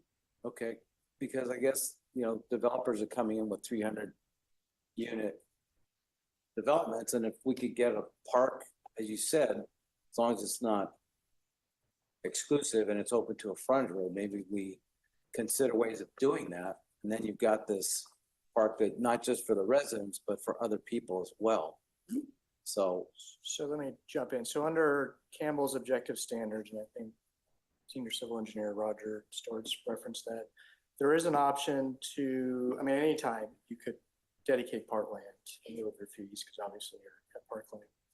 The objective standards provides a bit more guidance. It has to be publicly accessible, has to be pretty directly accessible to a public street. There's a minimum size requirement, but generally it has to be accessible to the public. I don't think we've gotten, because I've seen those in San Francisco. Yeah. My impression is San Francisco probably got to a point where they ran out of that option, went to the next option. Could the public, go up an elevator or stairway to a roof? I'd say perhaps that's a tool in the future, but we're not using that tool yet. Right. Okay. It also has to get developed. There's a park that I'm not sure if very many people know that downtown in Buena, right by the, it's on top of the convention center. There's actually a playground on top of the convention center, on the South Convention Center thing, and I never knew about it myself until my family was in there 2 years ago and knew about it. And there's actually a public playground on top of the roof of the South Convention Center, Moscone. But that kind of thing has to be developed, right? And it's like, it's a big deal. I will say that we have heard from developers too, who've had small private parks that we've tried to encourage them to make available to the public. That liability insurance, they just don't want to have anything to do with it. Mr. Bookbinder. I just want to let you know that I tried to do some back of the envelope math over the last 10 years. Impact fees have, if I have this about right, summed up between $5 to $7 million. If you divide that by the roughly 16,000 units of housing here and made it into a parcel tax, that would be about $30 to $40 per parcel per year. Just for context. Is that just residential? Yeah. Thank you for the presentation. My only other question, so park fees are inherently tied with housing. If Campbell was on track for its housing target over the next, 8 years, based on our current park fees, are we fully funded the deferred maintenance? I'm just sort of curious, if Campbell was actually hitting its target with the current park fees, what does that mean for Campbell Park? So I just want to be very clear that it can't be used for deferred maintenance. So our maintenance problems are our problems to deal with. And these fees, while if they were to be coming in several millions of dollars, what that truly means is that over the next 5 to 7 years, we can, as Susan Landry mentioned, we can do a community center master plan. We can really do kind of those things to kind of determine outside of the Parks and Recreation master plan to bring things up to the level of service that Campbell is looking for. Or it's not spent and it sits and it grows, you know what I'm saying? And then it's spent when it's needed. We've never been in a position, I think, where it was so robust that we were like, oh, we'll just leave $4 million sitting in there. It's just, that's not been the case. There's always been a need to use it for something. So, my hope is that with the development that's coming in over the next 5 to 7 years with the housing needs or housing requirements that are upon the city, is that that can be a healthy resource of funds. Because the one thing I've learned is our community is changing and what they're looking for is changing too. And so we need to be able to adapt what their needs are, and provide those services that they're looking for. Thank you. All right. This is an open public item too, right? All right, I'm gonna open for any public comment we may have. Is anybody in the chamber would like to speak? We have a Sorry, guys, I just can't resist. Okay, you all know I'm a landscape architect. I spent 35 years designing parks, playgrounds, schools, colleges. For decades, there were joint use agreements between cities and schools. They used them, they maintained them. It was a beautiful working relationship. And then we got into having to lock down our schools. And almost all the joint use agreements went away because they need to lock down the school for safety. So there has been numerous joint use agreements that are no longer able to use. There was a development on Mozart through Robertson Homes. They wanted to build a park and they ended up putting it along Mozart, but their insurance and liability prevented them from opening it to the public. So the park is located on Mozart, but there's no gate. The only way to get in is through the development because they didn't want the liability of the open public falling or hurting themselves. You know, you mentioned stuff like what about user fees? Well, right now, our citizens are paying to Measure O. They're paying 100% of the cost of Measure O for our library, but only 40% of the people in the Campbell actually use it. So our citizens are being taxed for something that other people are using. I do not support any fees for any other things regarding the park. And Natasha and I may not agree on everything, but I agree 100% with her. These fees have to stay. This housing is going to impact our city. We need to be able to have the money to build. Chris Brocker has offered his property to the city, 20 million, 10 million. There's developers like that, like Stravanovich, they were ready to give the land to the city, but we have to have the money to be able to buy them. And so having this fund build and being able to use it, we got what, $12 million for a pool. We can't get to other things and other new improvements. We need the money. If someone does want to donate land, hopefully they will. We also need to have things like the JDM had a beautiful new playground. JDM, part of it is owned by the school. There is a joint use agreement on that one still. They did want to put a fence up like Natasha mentioned, and we said, the city said no. But there are parts that are our park, our facility on the school property. So do not get rid of park fees. Thank you. question. Yep, go ahead. Do you have a question? Yes, I do. So Susan, I was filling out my ballot yesterday and I saw a Measure D, so if we were to replace this funding mechanism from the developers to like a property tax, and per my colleague's calculation, that came out to $30 per year. It's real back the envelope, 30 to 40. 30, 40. And then it's a repeated funding. It's not a one time. That's, now I'm not saying I'm pro keep adding things to the tax because at some point it becomes ridiculous, but something is repeated funding versus a one timer. Wouldn't that should be something we should explore, in your opinion? Exploration, yeah, explore it, but right now we are taxing our residents for Measure O. They are paying 100% of the bond back and 40% of the people use the library. They have a little bit of an increased fee for non-residents, but it's not enough. People can use any of these parks. Anybody can show up at a park and use it. And now you're telling me only the existing residents have to pay yearly to do that? This fee is for the impact of what this expansive housing is doing. And you've heard me speak continuously of the impact of this. Yes, we need housing. Someone said I don't support housing. I support housing, but we need to understand the implications of it. And you're hearing from our Parks Department of what that impact really is. And you're here guys discussing taking the one funding source that they need to do that. And I don't want to keep paying it out of my property tax and things like that. That this gives, to me, it's, maybe we do some of it in conjunction, but to get rid of this park fee is ridiculous. What do we have, what, a $3 million budget deficit? We're taking money out of reserves, 12 million for a pool. How many other projects? And if we do want to add any open space, we need to have some money available for someone like Stravanovich who comes along and is willing to sell at a half rate the property.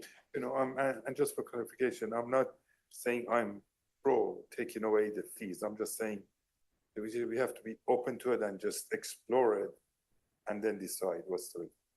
So thank you. You can explore all the options, but I just do not want to see this fee go away. For me? Yeah. Oh my God, you guys, I you don't letting know. me talk this long? Yeah.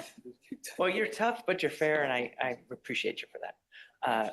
I don't know if you, so several times now it's come up about liability, and I don't know if you have any knowledge on this, but if the city bought a brand new park and did its thing, would the city have the same liability that any owner of a park would have, or is the city somehow immune from park liability? I'm not a lawyer, but I can tell you the city's not immune from liability if someone trips and falls at a playground or cracks their head because they hit something. That's probably the same. The issue for when I talked to Ropes and Homes about the Mozart development, first question was, is your project going to pencil out? Can you build it? Can we get the property? Do you have any land left over for a park? If you are, and you have land left over, put it along Mozart so that it is, if not readily available, visible for the rest of the people on Mozart. He said, that's great, but I can't put in a gate coming out onto Mozart. The liability for me that I own that land and the general public has access to it and they trip and fall and crack their head, I'm liable. So in that example, where I was going with this is, if the city would have the same liability, if the city owned it, then maybe the city could spend some of this money to indemnify the owner and then get out of the cost of the land, and then everybody can win again. Okay, That's I'm where I not was a saying. lawyer and I'm not going to get into the indemnification, but I can tell you there's a massive amount of liability, especially with playgrounds. That's a huge liability, is cracks and hitting your head and safety standards and all that. And Mozart basically did not want to pay for the liability. I don't blame. Yeah, I mean, to briefly speak, the government code has various immunities for public spaces, particularly public trails. That's the main one. And private property owners do not have those same immunities. So a apartment complex builds a park that their residents can use, others can use, or even the school maybe doesn't have, it's a little bit more complicated schools, but a private property owner isn't going to have the same So governmental. could we lease it and then transfer the liability through a lease? I think we're getting pretty far from that. Well, Yeah. except Yeah, it they is, still you guys be- think you are, but you're not gonna make your park number, not even with the money. It's not the commission's job. Oh, okay. Fair enough. Vice Chair, you have any questions? No, I don't have any questions, but I just wanted to clarify that the reason why we had this presentation from our esteemed colleagues was to just find out where the money goes, how it's gathered, and that's it. We're not talking about eliminating any fees. We're just talking about, we want to know where it's going, how it gets there. That's all. That's all this meeting was for. Well, I'll just clarify, and I'm not debating the vice chair. I know the topic of park fees has come up quite often. Oh, yes. Quite often you've had developers come and it does cut into the pro forma. And I'd say as a broad observation, 4 or 5 years ago, it was much easier to pencil housing projects. Today it's much harder. So developers are looking at their bottom line. So you're hearing that much more. And I know your ad hoc subcommittee is looking at the issue. So to complement the vice chair, my job was we want you to make educated recommendations and decisions, was to educate you on the world of park fees. And if you were to consider any recommendation around that, at least you're knowledgeable on how they're used and what they're used for. Chair, I still have. Yeah, but do you have I'd like to add a little context to this. for what? The There seems to be an idea that the goal is to abolish park fees and I guess defund the parks. That is not the goal. We're looking at alternate mechanisms of funding the Parks Department. That's the idea. Okay. Speaker card. Yes, Chair. Andrew Rosenberg. Topic of discussion. Good evening, Commissioners. Thank you, Natasha and Roger, for that presentation. My name is Andrew Rosenberg, a principal at Pacific Development. We're a multifamily developer throughout the state of California. And just to put on record, I fully support all Parks and Rec and funds that get allocated towards those. We work closely with cities on ground up housing projects, so we understand what it takes to move housing from policy to construction. We're also very familiar with Campbell's current park in Luffy, the structure, and after today, and understand even more. And I appreciate the commission staff are taking a serious look at these fees tonight. At roughly $23,000 per unit, the fee has a meaningful impact on the feasibility on housing. In today's environment with elevated construction costs, higher insurance premiums, tighter financing, broader economic uncertainty, projects are already difficult to make pencil, as we just discussed. On a simple less than 2 acre, 300 unit project, you're talking about nearly $7 million in just park fees alone. At this point, these costs actually prevent projects from moving forward altogether. This matters because Campbell has a state obligation to plan for nearly 3,000 homes by 2031. A meaningful share of that housing will need to come from multifamily development. So I'd encourage staff to continue this discussion and seriously consider recalibrating the park fee for high density residential projects, particularly those already providing public benefit through other avenues such as on-site affordable housing. There's a version of this that works both for the city and for the development community, but the fee structure only works if the project can get built. So thank you. Sure. So you said you do developments all throughout the state. Is our park fee commensurate with some other cities that you work in, or is it? Majority of the cities that we have developed in, a lot in Northern California, these are extremely high fees. Okay. And then the other question is timing of payment of the park fees. If it could be transferred to, because you don't build, let's say, 300 housing all at once, you do it in phases. If the payments were to be, asked not at permit stage, but at occupancy, at completion, would that help matters? It really depends on project. I heard Rob mention this earlier. We've had projects in certain jurisdictions where they've offered, permit fees to pay at occupancy. On larger projects, the way the construction financing works, you're still allocating those dollars up front. You still have to earmark it and put in your forma, and so it still prevents us from actually building the project in that case. Oh, I see. Okay, thank you. Yep. Thank you. Do we have any other speakers? Anybody on the line? All right, with that, I will close the public portion of this item. Well, we're not voting on anything. Nope. For purpose was answering questions. We all feel like we learned something. Yes, that was very enlightening. I really appreciate that. All right. Great. Please.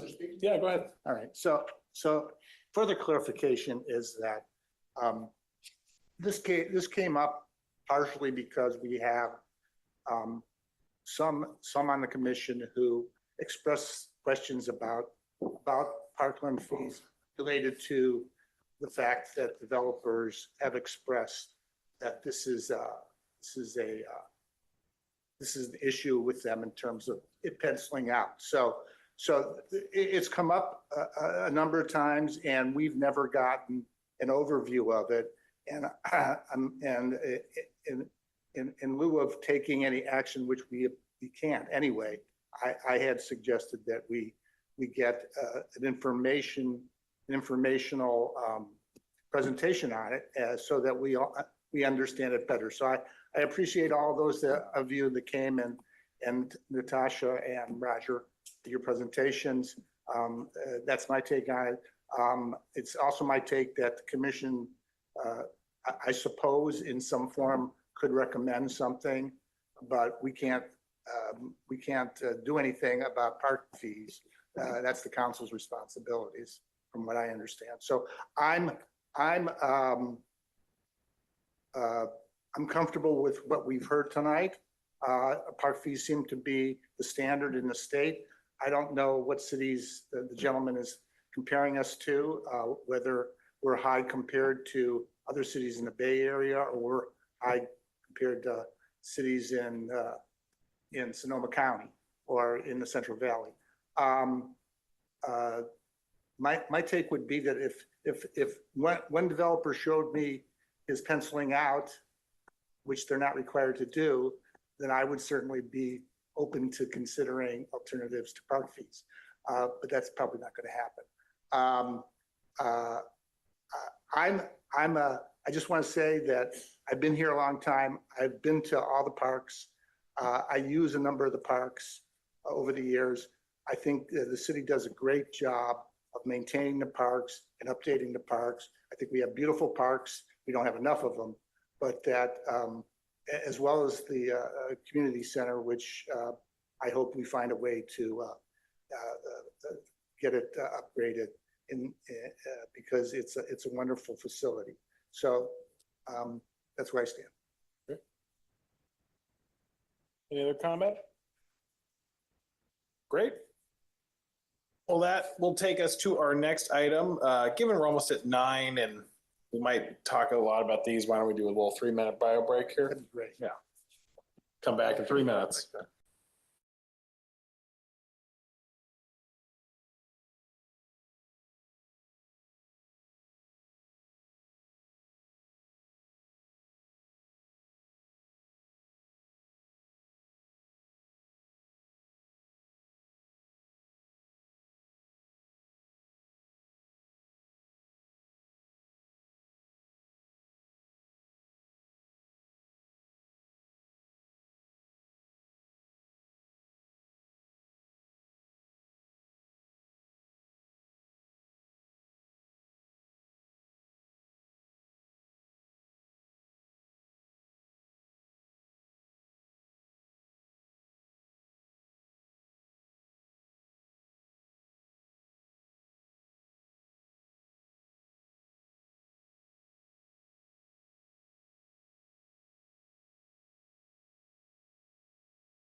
We are now moving to item 4, the East Campbell Avenue Plan Line Project.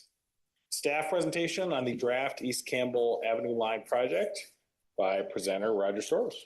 Yeah, I'll be introducing it. So Roger Storrs, Public Works, Senior Civil Engineer. So I'm happy to introduce this project to you. It's been a long time in the making. This was actually part of our work plan back in 2020, and then COVID came along, and yeah, the project got delayed significantly. But we did start it the end of last year. John Cacciati from HMH Engineers will be giving the presentation. I'm kind of here to give a little background and to introduce him. Really, if you want to think about the East Campbell Avenue plan line, it's built on the East Campbell Avenue master plan. You know, the master plan was recommended by the Planning Commission back in like 2008, 2009, and subsequently adopted by the City Council. And it really spoke to East Campbell Avenue between Railway and Union, talked about the land uses. But part of that plan was a utilization of the street right-of-way and how we were going to make the sidewalks wider, and how we were going to eliminate the left turn pockets and put in a permissive protective signal at Gilman, Page, and Campbell, and basically make a super signal there. And there were other projects that were, I just want to brief history, there were other projects identified in the East Campbell Avenue Master Plan that have since come to fruition. So you think about widening the bridge over the Los Gatos Creek, that happened. You think about the Portals project, that's been a very successful project. That was actually part of the East Campbell Avenue Master Plan vision. So that's since been implemented. So much of that plan has been implemented. There's also, if you look on the west side, closer to Railway, you have those areas where we have built the wide sidewalk and put in the street trees. But I would say probably the biggest deficiency of that plan, and it wasn't a deficiency at the time, it's just it hasn't kept up with the times, is, you know, we've had a discussion this evening about complete streets, that vehicles and pedestrians aren't the only users of a roadway. Right? You have bicyclists. And if you look at the East Campbell Avenue Master Plan, it really didn't speak to bicyclists, giving them their own space. So a couple of things kind of came together to create this project. One is the desire to make this stretch of East Campbell Avenue, and actually we're going beyond Union, we're going all the way to Basque. And so to make this area multimodal, to give the bicyclists kind of their fair share of the roadway. But there's also been, as you know, many housing laws that have passed. And there's a requirement that developers need to know upfront what the expectation is of them, especially in terms of frontage improvements. So, you know, we do have some properties, some underdeveloped properties still along the corridor that we want to make sure when they come in, they can very quickly understand what our expectation is in terms of the frontage improvements. So that's the idea with this plan too, is to document that and comply with that portion of the law. So we have to also recognize that we have a limited amount of right-of-way. We're not going to get much more. Some of these properties, we will be asking them to dedicate a significant amount of additional right-of-way, like the Great Lanes frontage. But we're trying to make things work within what we have. And so anytime that you have to balance pedestrians, bicyclists, parking, vehicle lanes, there's going to be some give and take. And as we get ready to have John give you the presentation, I do want to bring up that one of the property owners, Bruce Bowen, who owns the Lloyd Center, has written in, because I've had many discussions with him. And he was concerned because, as you'll see in the plan, the parking spaces in front of his shopping center are due to be removed to make room for the bike lane. And we made a commitment to him to evaluate, because he's saying, like, well, can't you take away the parking from in front of Presley and leave the parking in front of my property? And so we did do an alternate design and evaluated that, but we do have some concerns about it, some safety concerns, which John will share as well. So I just want to let you know that we have heard his concerns and we will be addressing it as part of the presentation. All right, so to that end, John Cacciati, the president of HMH Engineers, our consultant on the Plan Line project, will be presenting to you. Thank I don't know if I should disclose this or something, but I commute by bike from Union westward on Campbell Avenue daily, sometimes with my kid. So I have a stake in this. I'm invested. I drive to TJ's. Thank you, Roger, for the introduction. Thank you for spending your time here with me this evening. Jumping right in, I know it's late, so I'll try to move pretty quickly through this presentation. We can certainly circle back during Q&A. Project overview, so our limits of the project, the study, was from Railway Avenue to the west to Bascom Avenue to the east along East Campbell Avenue. As Roger mentioned, this was really an update to the already existing master plan from 2007, revalidating some of the conclusions of that plan, freshening it up based on current best practices, and most importantly, incorporating bicycle facilities and improving the walking experience. We are very constrained with right-of-way, and we want to prepare that corridor for future development. The goals of today is to review the 3 alternatives that were considered, present the preferred alternative, and understand any feedback that you may have for our team. Going back to November of last year, when we got this project going, we've had a number of outreach meetings, both with the community, with the Bicycle and Pedestrian Commission, and ultimately here today, and moving forward, looking to present to City Council in August. So I'll overview some of the big picture comments we heard, but we have worked through initial stakeholder input, design, and we are hopefully looking forward to wrapping up the study this summer. We had 2 primary rounds of outreach. In the first round, we really went out to the community with a blank slate and said, this is what the old plan said. What do you want the new plan to look like? What are your issues? So we met with the Bicycle and Pedestrian Commission. There was concerns about, what are the potential impacts to traffic along the corridor that we had to consider. They were concerned about left-hand turn pockets that exist along the corridor, and we'll talk a lot about that, and concerned about comfort biking immediately adjacent to on-street parking, door collisions, and door swing type issues. From the community, we heard strong support for protected and continuous bike lanes. So the residents and business owners along the corridor saw value in improving the bicycle infrastructure. Because similar concerns about traffic operations, whatever we're doing, understanding what the implications of that may be, given the demands along East Campbell Avenue, and a desire for wider, safer, and better lit sidewalks, recognizing, especially on those business frontages, the opportunity that is created when you've got a walkable environment in front of your businesses. Property owners did voice concerns just about existing conditions, a lot of the nuance and friction that exists on the corridor with some of the existing operations, as well as just kind of reviewing overall what the 2007 plan had recommended. We went back for a second round of outreach in spring of this year, a couple months ago.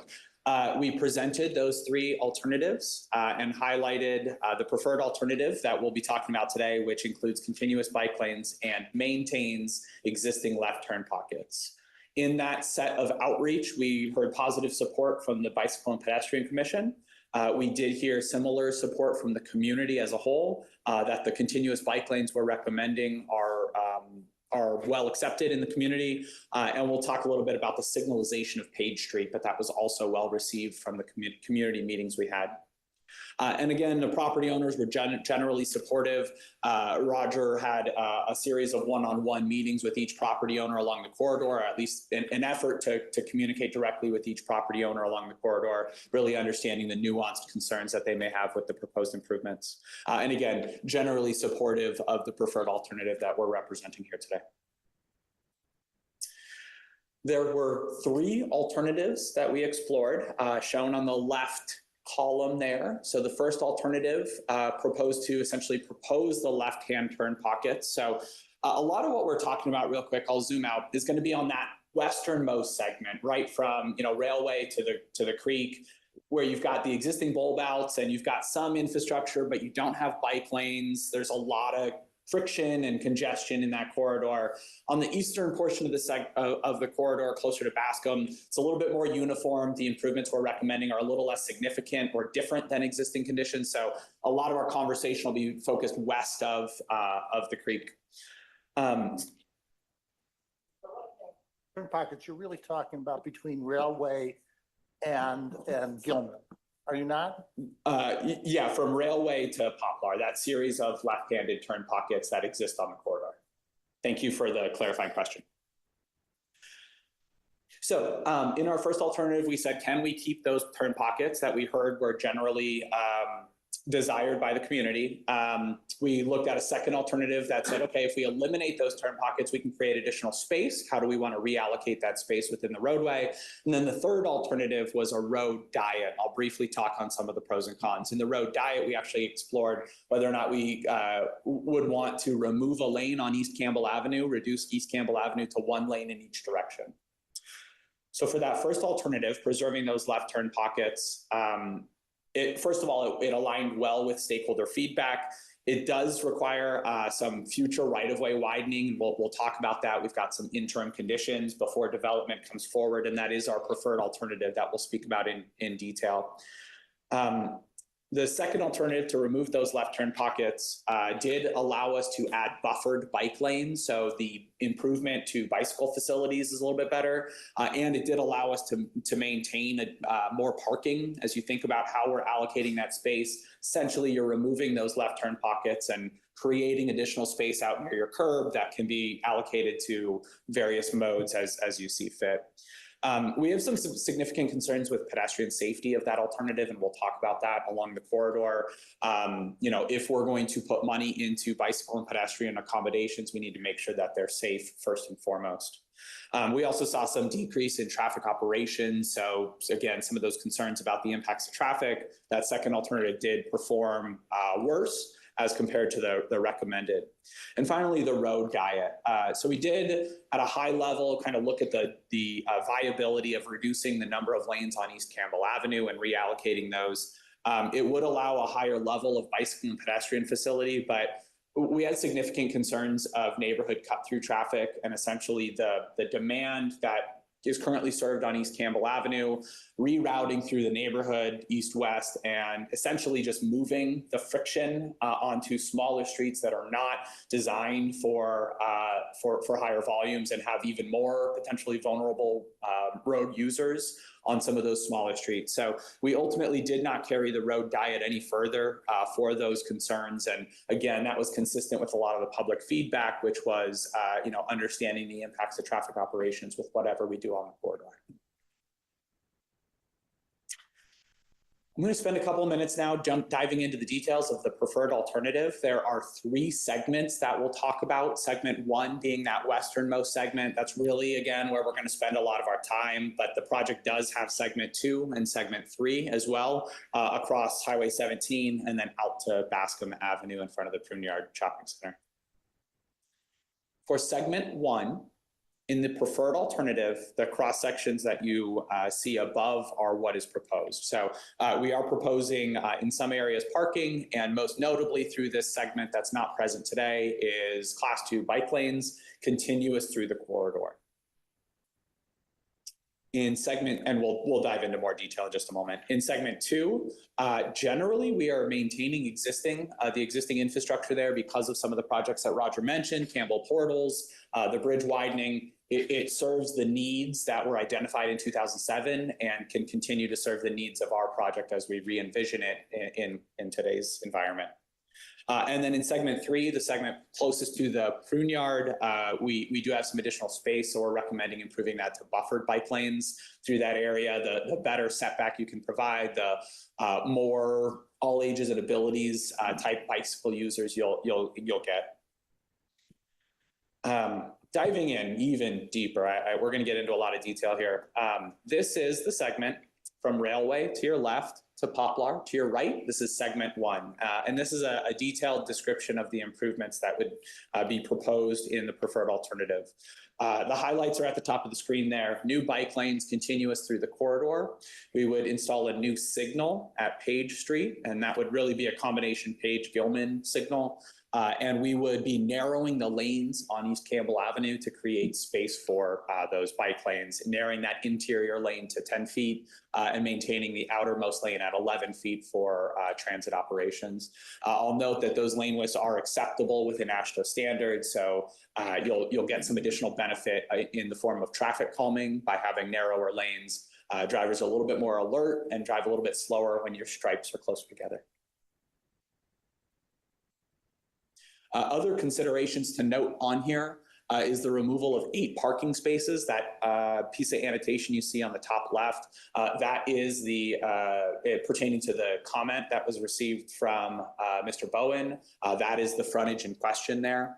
I'll talk in just a moment about that alternative study. But what you can see through there is essentially the frontage being used on the north side of East Campbell Avenue from Foot to Page is now being allocated as a bike lane. The parking that's there today would be lost.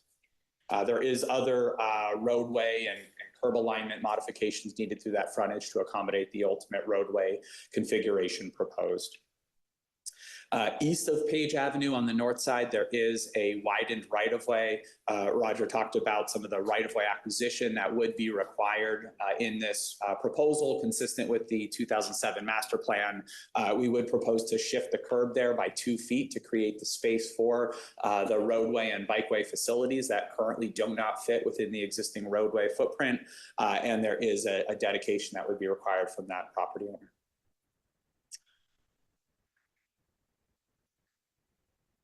Before that dedication takes place, there is an interim condition that essentially is existing conditions to remain, but we would propose to add sharrows in the interim condition before we could move that curb 2 feet to the north. We can't meet design requirements for the roadway and meet minimum standards. So we do have an interim condition proposed here where essentially we would indicate that drivers would share that outermost lane with bicyclists until such a time that the development could come forward and dedicate the land necessary to align the curb on the north side as desired.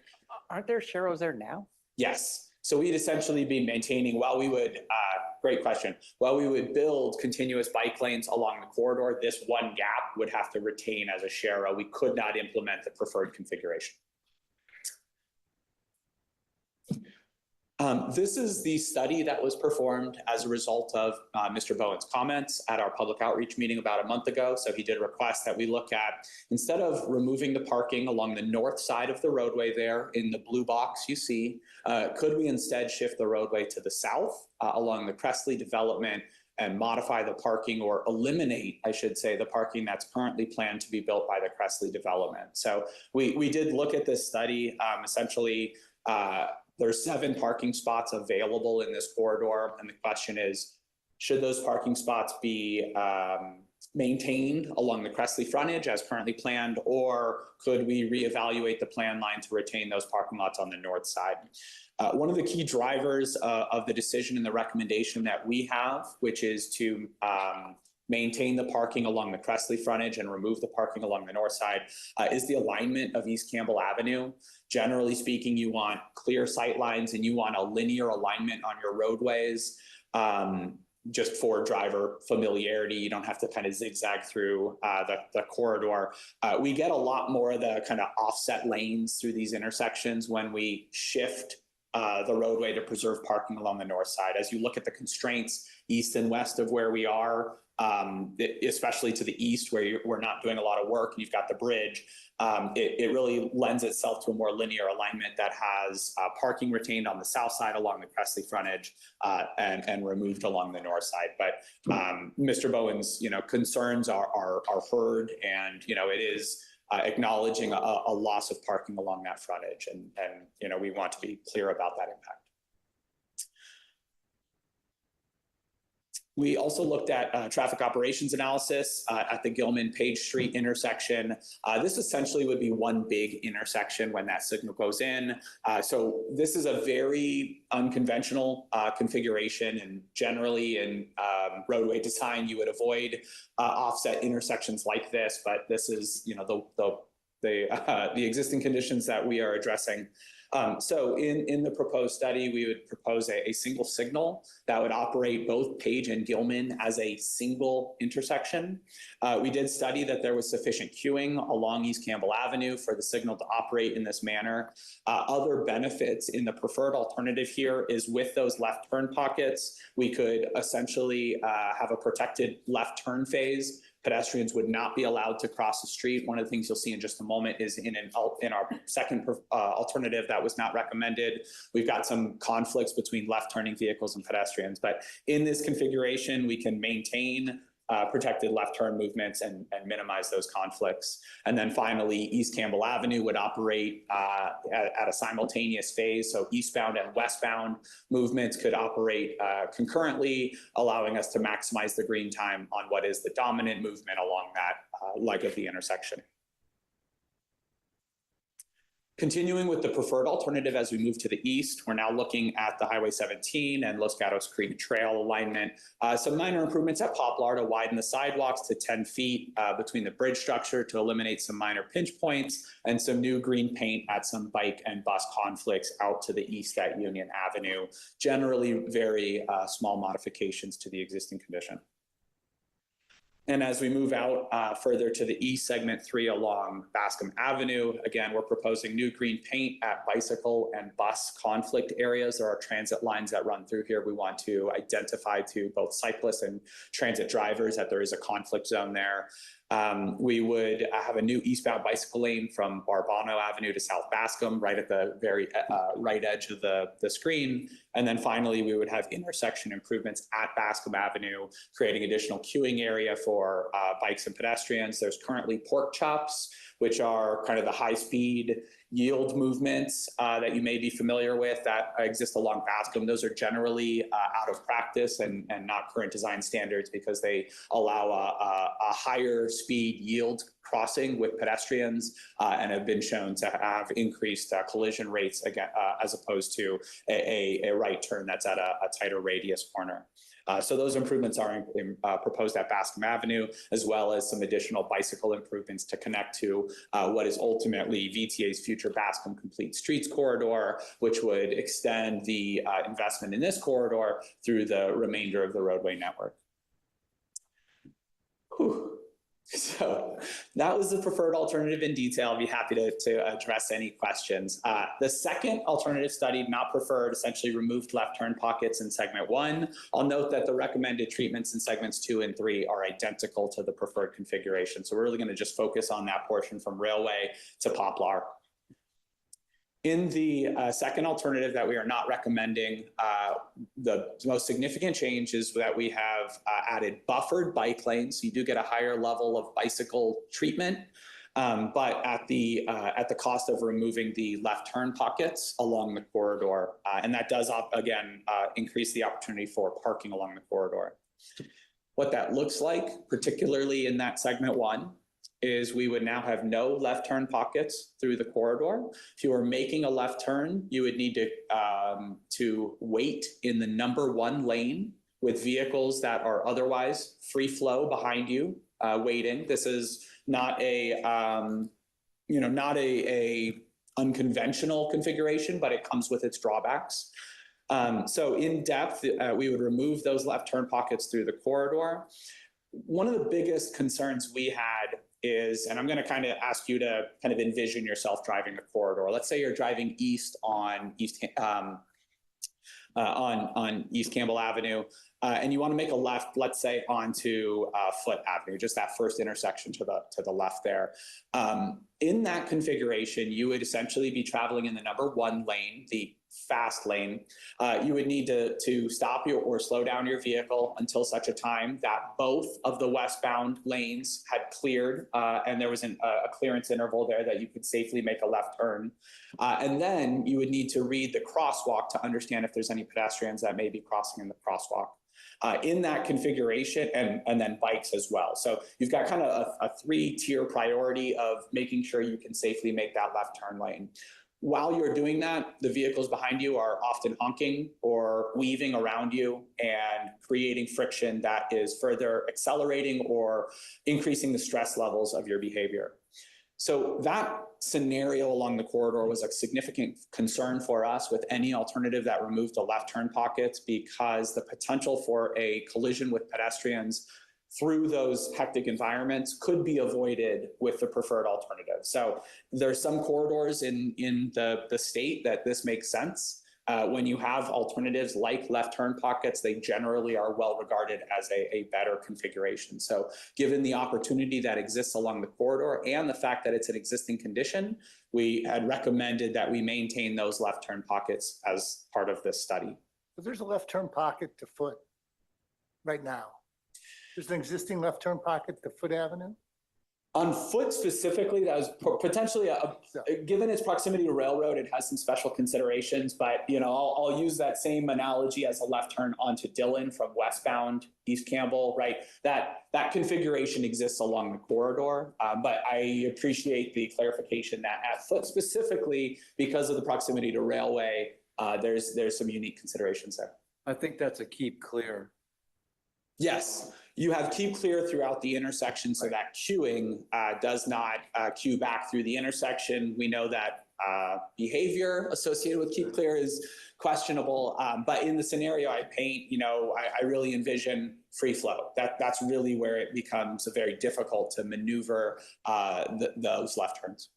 Since we're on this, right next to that, there's, I don't know what it's called, but it's like a railroad crossing alert painted on the street.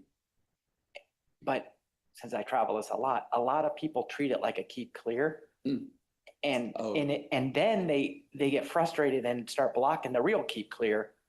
And then a guy is sitting there trying to turn left, especially during a farmer's market. And it's like watching seething gridlock, and then forget if a train's coming in there too, and all the lights get out of circuit. I mean, so is it possible to remove the railroad thing? Since I don't know that it helps anybody with anything. The national guidance through the MUTCD does require that we designate crossings for railroad.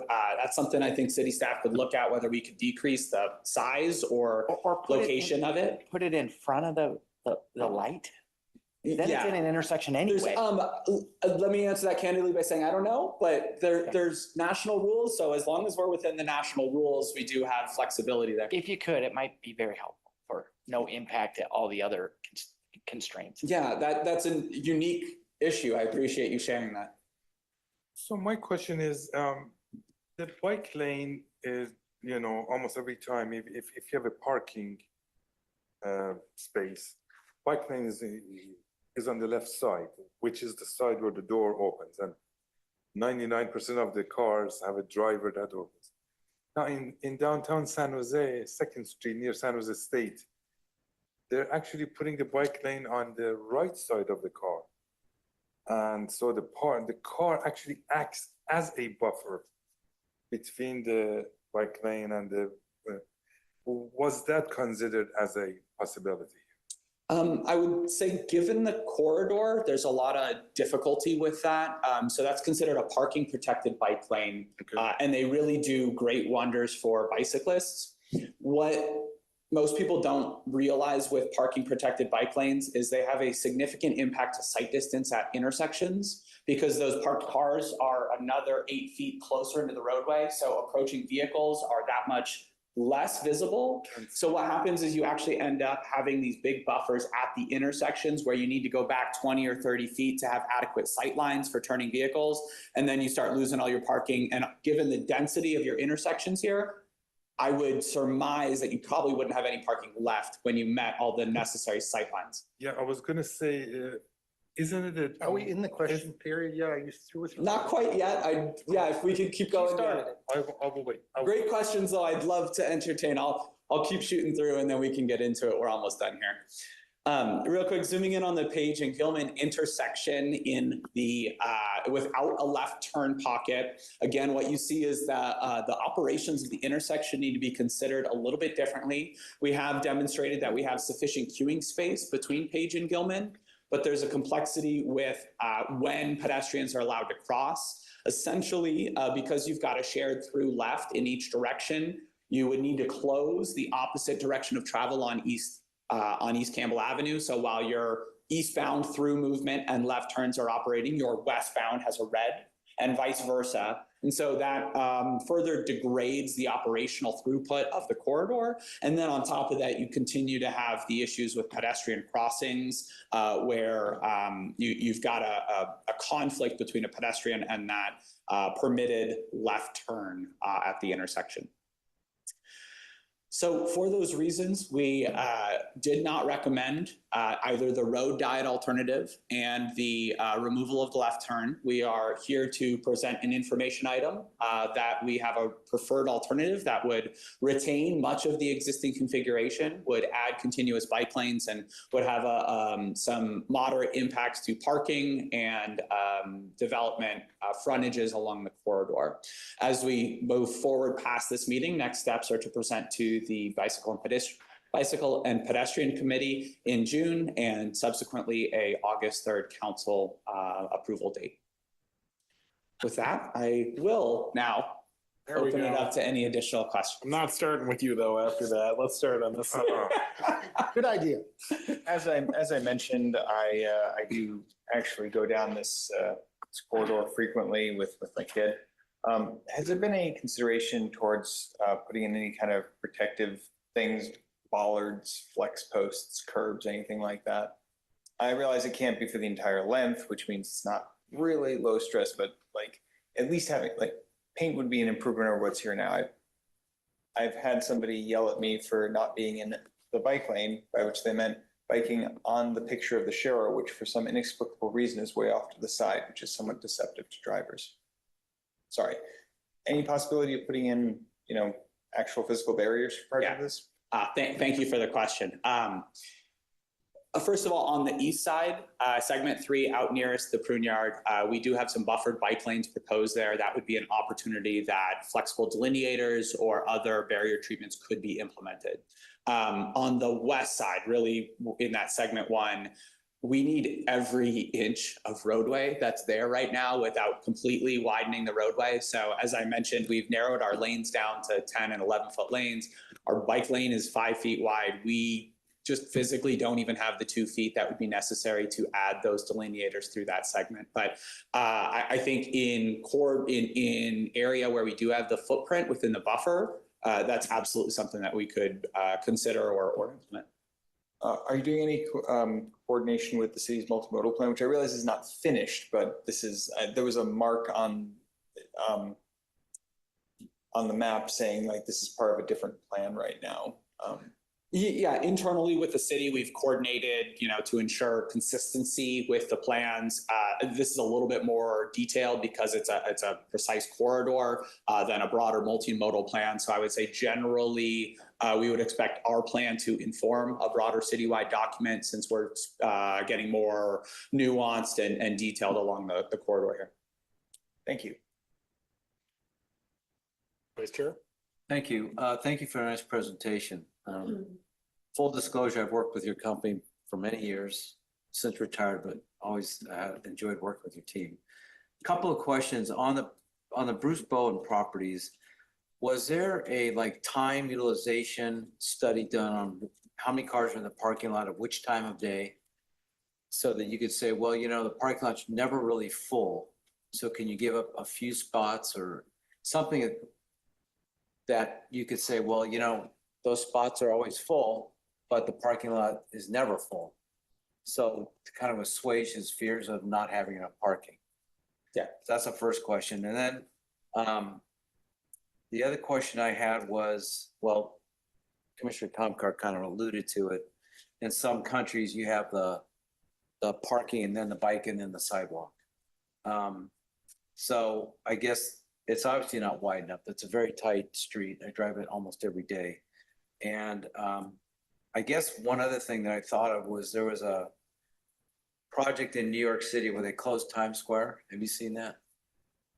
I'm not going out on a limb here, but did you look at closing down from Railway to just before Winchester so that downtown Campbell becomes more walkable, more livable, and brought all the traffic around it? From Railway West? Yes. Okay, that's beyond the scope of this study. So our study only focused on Railway East and not through the downtown core. So then at the Graylands, I know that site, the Graylands kind of little medical to medical. Yeah, they're in the top right corner of that image. Yes. Yep.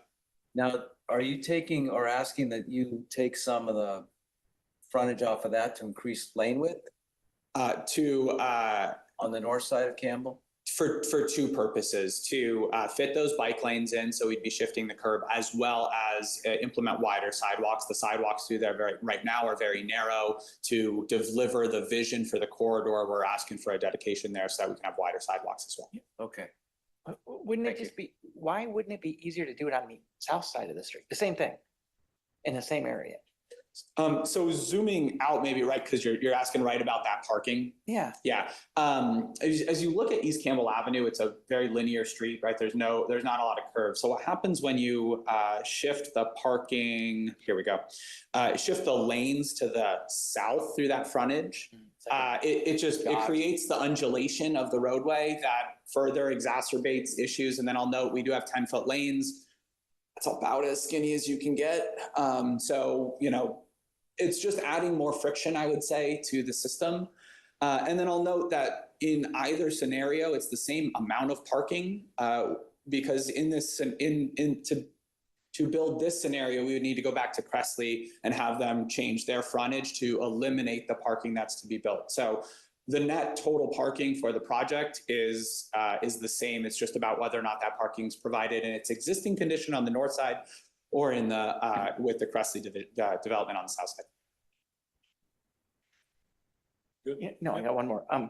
So the bridge over the creek, man, that's been around a long time. Do we know what the remaining useful life of that is? Because that's a pinch point for everything you're doing, right? Because of the widening that was done on the bridge, we can deliver the project vision and get continuous bike facilities through the corridor on the bridge. So as far as the existing useful life of it, we could certainly reflect on some bridge inspection reports, but it would be within the definition of this plan line, we would expect that would be a significant cost that would have a significant burden on development potential. And we believe that we can deliver the vision for the corridor of implementing complete streets without having to modify the bridge. But does it know when the widening happened? When is the widening? 15 years, 20 years ago? Order of magnitude. Yeah. But is it, after all this is done, is it still the narrowest part of Campbell? Of the corridor? Yeah. Probably, yeah, I would surmise. And so did it limit you with all the stuff you did here? Did that become the thing that stopped you from doing stuff? Let me maybe rephrase the question of what else would you like to do on the bridge with having a wider structure? Well, it's that jog thing you're talking about. Like what, particularly with cyclists. I mean, I drive it all the time and then I see how close cyclists and cars come when they're going through the bridge. And it kind of, I kind of feel for the drivers because they're going along and then all of a sudden a bike moves over and they're right next to the car. Yeah. Because they gotta be. I could candidly say that's probably a $20 million project. So we just did not anticipate that there would be a tolerance for that kind of expenditure as part of this plan. I just go under in the pedestrian part. Yeah, but you're narrowing the lanes to accommodate the bike lanes, right? Correct. Okay. So that's not on the bridge though. Not on the bridge? Not on the bridge. You're not narrowing the You lanes can't. are already narrow? Yeah. Correct. Okay. Hence what I'm Yeah, I talking about, the understand, jog, yeah. Yeah. And again, we can do anything that you want us to do. It didn't seem to pencil in our review of cost to benefit. But you're gonna have bike lanes on the bridge too, right? Are you saying? That is correct. So through that corridor, I might as well pull up my image. So this is that segment through the bridge. We are proposing no work on the bridge nor under the Campbell Portals area where under Highway 17 where Campbell Portals was built. So we do have 11-foot lanes on the bridge as well as a 5-foot bike lane and 10-foot sidewalks on the bridge. So given that the bridge is well within its useful life, replacing it to address lane shifts doesn't seem to warrant, it just doesn't seem to pencil. Just to be clear, where I was going with that is sure, we're not gonna replace the bridge now, but eventually we're gonna have to. And when that day comes, can you make it so that it's easy to then make your vision more holistic, I guess is the way to phrase it? Possibly. I mean, I would say if the bridge wasn't there and it wasn't a constraint, I would like to see buffered bike lanes through the area. But then you go to Highway 17 and you say, okay, what does it look like under 17? And how far do you chase it? So yeah, I would, agree with the premise that if we could rebuild the bridge, we could do it better. Yes. Yeah. One more. Was there any thought or investigation to maybe changing road surface in areas where there might be critical bike and car conflicts, like, cobblestones, for lack of a better word, to wake people up? Because, Campbell Avenue, people never drive the speed limit there. It's always faster. Yeah. And so, for Adam's concerns about being in the bike lane and whatnot, was that looked at? Is that part of the study? I would say candidly, I can't say it was looked at in detail, but I can say that we know that, especially on that segment 1, because of how narrow it is, anything that's not a vehicular lane or a bike lane just doesn't fit. So if you're thinking about, concrete separators or delineators, anything that takes up a horizontal width, that would be a I'm just challenge. talking, not a horizontal, just it's the pavement itself is a different texture such that, it makes noise in your car like your wheels are going over cobblestones. Yeah. To slow people down. In conflict areas or just transverse to the roadway along the corridor? No, just in conflict areas. Okay. You need to be careful because any vertical introduction is a hazard for cyclists. So you want to be sure that if you're putting anything that has a chatter to it, that's exacerbated when you're on a bicycle. Right, keep it out of the bike lane. I'm just talking the vehicular way. Yeah, so there are treatments that could be, and generally speaking, I would say that's nuance that can be addressed in a future phase, right? I mean, the intent of the study is to define the cross-sectional width and the frontage improvement. So I'd say we have control over that if down the road there was an interest in implementing something like that. They have transverse lane markings that you've probably seen where you drive over them and you go chick, chick, chick, chick, chick, a little bit. Those are just thermoplastic paint applied perpendicular. So there are traffic calming measures that could be implemented within the footprint of this plan that could address some of those needs. I would suggest that the plan is probably a little bit more broad than that level of specificity. Okay, thank you. Commissioner Comcar. Thank you. So just one question left for me. How much dedication would you be asking for example, 7 feet, 5 feet, 10 feet, So the dedication is limited to only a couple parcels, and I believe consistent out, I'm gonna look to my project manager, Allison Goulden here, who knows it better than I do. Along the Graylands, it's the same dedication that was identified in the 2007 master plan, and I believe it's between 10 and 15 feet requested. And Allison's telling me I'm not lying to you guys. Okay, thank you. And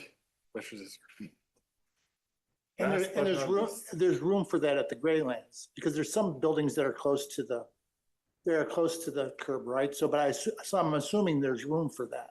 There's room for it when Graylands develops, which is why we have an interim condition. So until that development went forward, that dedication would not take place and we could not enact the full vision of the So corridor. this is assuming the Graylands will be redeveloped. That's correct. All right. For that one frontage, of course. I get, okay. It's like, I haven't heard anything about that happening. The question about the concern by the owner of Lloyd's, he's worried about losing the curb parking. Is that what you're saying? That's correct. There's seven, and so first of all, would it be, if we lost that curb parking, would it make the plan a better plan versus what you've come up with to accommodate him? Okay, so first of all, because I got distracted there, I want to clarify that there's existing 8 parking spots there. So I just wanted to go on record as having that correct. The question that you posed was what exactly? Would you mind restating that? Well, you've accommodated him, right? No, they haven't. Oh, you haven't? No. And your They preferred? produced an alternate, but that's not the recommendation. Okay, so your preferred is to lose the curb parking? That is correct. Okay. I actually don't have a problem with it. I mean, I don't, it was like Gary talking about doing a study. I'm not, I know he's the owner and he probably should know what his parking requirements are, but I'm like a lot of the others, I go by there all the time and the parking lot is not full very often or at all, except for maybe when there's a festival. So I would question really whether losing those is a big deal. But the going down towards Bascom, there's a plan for a huge development right at the Hickory Pit Shell Station area. And the discussion has been about the access to Barbano, okay, from coming west from Hamilton to turn left into their Barbano where the garage is going to be. Okay, are you factoring this into your plan? Because the big question we had at the commission was, what are you going to do about that left turn lane, about turning left onto Barbano? And whether that's what we have existing there is going to be sufficient. We basically have a left turn. We have a center lane, right, for left turns and right left turns into Pruneyard and then a left turn on the Barbano, which is not a problem right now. But when you're going to have a 300-unit apartment complex, it may present a problem in the future. So is that factored into this? At that area, and I've got it pulled up on screen here, we're proposing to maintain the existing two-way left turn through that frontage. So I would say a detailed traffic study pertaining specifically to that development was not performed as part of our work, but we are proposing to maintain the existing configuration. So it's possible that we could make changes at some point to accommodate the project in the future, even if we implement this. This core, I would say the city has discretion. And yeah, maybe pull back up from Roger on your flexibility from this plan. So I talked to Matthew. The traffic study for the Barbano project has yet to kick off. We do, I believe, we have a traffic consultant getting ready to get under contract. So we will reevaluate this area as part of that traffic study. As you know, these projects come and go. We don't know what's going to happen. I do know that as part of that Barbano proposal, they do have a lot of traffic coming in and off of Bascom. They have that major driveway off of Bascom. So hopefully the amount of traffic coming this way won't be, it's not all of it, right? It's a portion of it.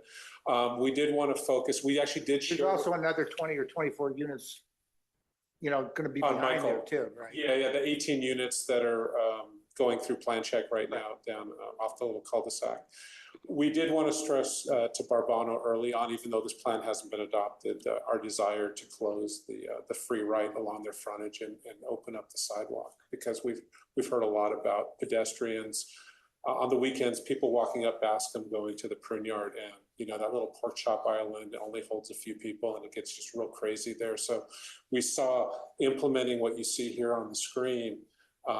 We saw this kind of a natural extension of the frontage improvements that they would be doing with that project. So, well, I mean, my only concern in general about that is I see people also walking in the middle of the block across Campbell now, right? Yeah. Between Union and Bascom.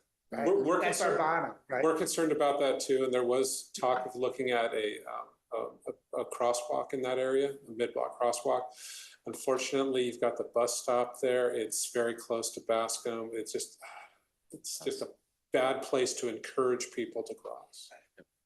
Yeah. Okay, I'm glad you're thinking about it. Yeah. And the only other thing I had a question about is back at back at Fourth page, is there gonna be,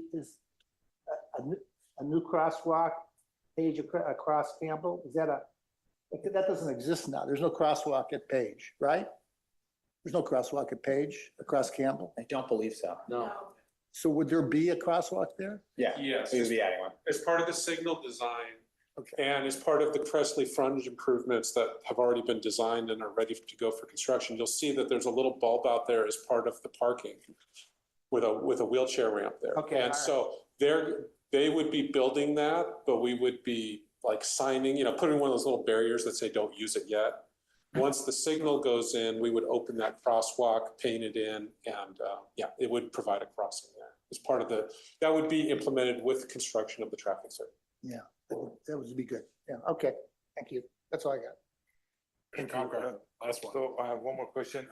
So we were talking about if there was a vehicle protected bike lane, so bike lane would be on the right side vehicle, and one of the concerns you said was that the parking would make the bicyclist basically invisible. But I thought in 2026 there's a law that you can't park within 20 feet of the curb return anyway. So you get that visibility that you were looking for. Yes and no. You are correct that there's a law that went into effect on January 1st that requires a setback from the intersection that cannot be parked. When you look at the sight lines, especially for left turns, you need a 7-second approach is standard practice. So you need to be able to see 7 seconds upstream to be able to safely maneuver that left turn. That 7 seconds is a long distance. And then when you look at where a vehicle needs to wait to be behind a crosswalk, you've got your parking for 8 feet, then you've got a 5-foot bike lane, and then you've got a 10-foot crosswalk. And then you're back here. This is where you're legally supposed to turn from. To see 7 seconds upstream, all of that parking further exacerbates your inability to see upstream. I see. That's because the parked vehicles are farther into the street rather than. By flipping, because you can see over the top of a bike lane, you can't see over the top of a parked vehicle. So in practice, parking protected bike lanes, I'm all for them. They address a lot of issues, but they've got to be the right system. And where you really want to implement them is long corridors where you don't have driveways, you don't have intersections, then you can really get a lot of bang for your buck on them. Got it. Thank you. All my questions have been answered in our coverage here, so thank you very much. I am now going to open it up for the public portion of this item. Do we have anyone in the chamber or online who'd like to speak? Come on, Susan, you must have. You're encouraging me, Come on guys. This is cracking me up. Notes on that? The only question I have is, does the bus stop move by the park? No proposed changes. There you go. There we go. All right, and I am closing the public on that section. Questions answered? Yep. Feeling good? Great. Excellent presentation. Thank you very much for the presentation. Thank you for the presentation. That was informative, and that is really going to be an exciting area as we get that in there and the properties right next to Campbell Park and the creek. Next up, staff and subcommittee reports.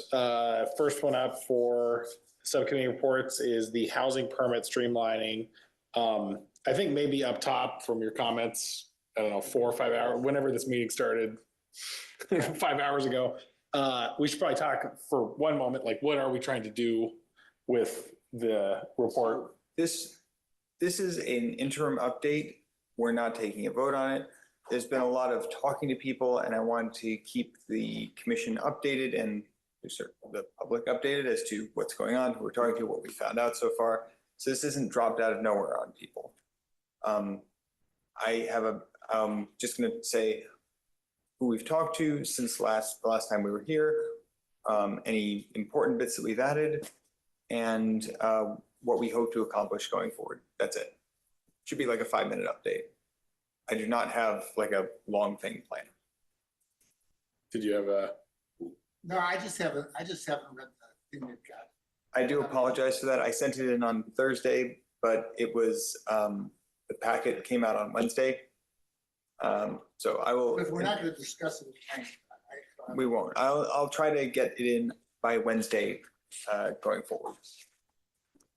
Well, actually, our next meeting is canceled, so next meeting, I think, is June 26th. So a month from now, I'll try and hopefully I'll have so much more to add.